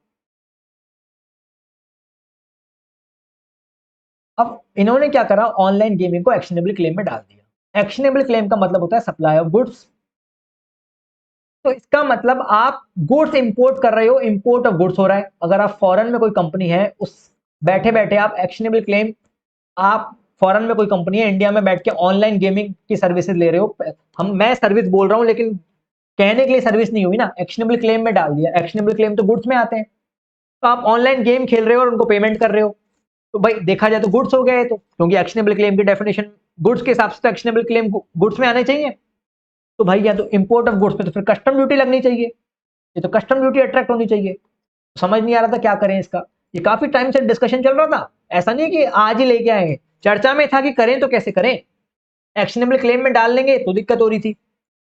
फिर इन्होंने बोला कि देखो हम इसको एक्शनेबल क्लेम में डालेंगे, गुड्स ही मानेंगे, लेकिन कस्टम बीच में नहीं आएगा, इसमें कस्टम बीच में नहीं आएगा, जीएसटी आएगा। सवाल ये आता है कि चलो ठीक है, ऑनलाइन गेमिंग की सर्विस, ऑनलाइन गेमिंग सर्विस बार बार मैं बोल रहा हूँ लेकिन सर्विस है नहीं, देखा जाए तो एक्शनेबल क्लेम है। तो ऑनलाइन गेमिंग के लिए हम इंडिया में बैठे हैं और पैसा खर्च कर रहे हैं, तो अब इस पर टैक्स कौन देगा? तो क्या आरसीएम में टैक्स लगेगा? तो पूरा इंडिया थोड़ी टैक्स देगा रजिस्ट्रेशन लगा के आरसीएम में। भाई आप लोग भी तो खेलते हो ऑनलाइन गेम, जो जमी जमी जो भी खेलते हो, जंगली ऐप जो भी चालू करते हो आप लोग, है ना? तो भैया ये कैसे, पूरे लोग थोड़ी देंगे आरसीएम में टैक्स। तो फिर इन कंपनियों को बोला गया कि अपना एजेंट इंडिया में बैठाओ, अपना कोई रिप्रेजेंटेटिव इंडिया में बैठाओ, वो रजिस्ट्रेशन लेगा। तो अब रजिस्ट्रेशन में भी अमेंडमेंट आए, आरसी में भी अमेंडमेंट, रिवर्स चार्ज वाले में भी आप देखोगे ना, फॉरवर्ड चार्ज रिवर्स चार्ज में भी देखने को मिलेगा, यहाँ पे भी अमेंडमेंट है। तो इसके मल्टीपल इंप्लीकेशन है। तो कहने के लिए बोल रहे हैं अरे इतने सारे अमेंडमेंट है बट कुछ नहीं है, छोटे से ही है, कर लोगे, ठीक है। चलिए आगे देखते हैं, आगे देखते हैं। क्लैरिफिकेशन ज्यादा है, जैसे अभी सप्लाई में आपने क्लैरिफिकेशन देखे, ठीक है जी, ये पढ़ लिया हमने, तो वो बाहर हो गया। फिर हमने क्या देखा आगे, supply of goods from a place in non taxable territory to another place in non taxable, India के बाहर से इंडिया के बाहर सामान जा रहा है, नॉन टैक्सेबल टेरिटरी से नॉन टैक्सेबल टेरिटरी। उस केस में हमने क्या बोला, इस पे भी कोई जीएसटी नहीं है। मैं इंडिया में बैठा हूँ, स्वाति भी इंडिया में बैठी है, स्वाति ने मुझे फोन किया, मैं जयपुर में हूँ, स्वाति दिल्ली में। स्वाति ने बोला कि आपका जो सामान चाइना में है ना, उसको बैंकॉक पहुंचाना है, इंडिया के बाहर से इंडिया के बाहर ही सामान जा रहा है, कोई जीएसटी नहीं है। लास्ट वाला क्या है, supply of warehouse good to any person before clearance for home consumption. देखो ये क्या बोलता है, कोई भी सामान मैं इंपोर्ट करता हूँ ना, यूएस से सपोज करो सामान इंडिया आ रहा है, तो इंपोर्ट ड्यूटी कब लगती है, जब मैं सामान को घर लेके जाता हूँ, होम कंजम्पशन घर ले जाता हूँ, तो इंपोर्ट ड्यूटी देनी पड़ती है मेरे। अभी सामान रास्ते में ही था, ठीक है, सामान किसने इंपोर्ट किया था इंडिया में, सपोज करो पूजा ने सामान इंपोर्ट किया था, सामान हाई सीज में है, अभी रास्ते में है। अब क्या होता है, पूजा क्या करेगी, पूजा के पास एक नेगोशिएबल इंस्ट्रूमेंट होता है, एक डॉक्यूमेंट होता है, वो जो डॉक्यूमेंट कुछ कागज होते हैं, मान के चलो वो कुछ कागज वो इंडियन पोर्ट पे ले जाके दिखाएगी, जिससे ये प्रूव होगा कि पूजा ही उन सामान की ओनर है।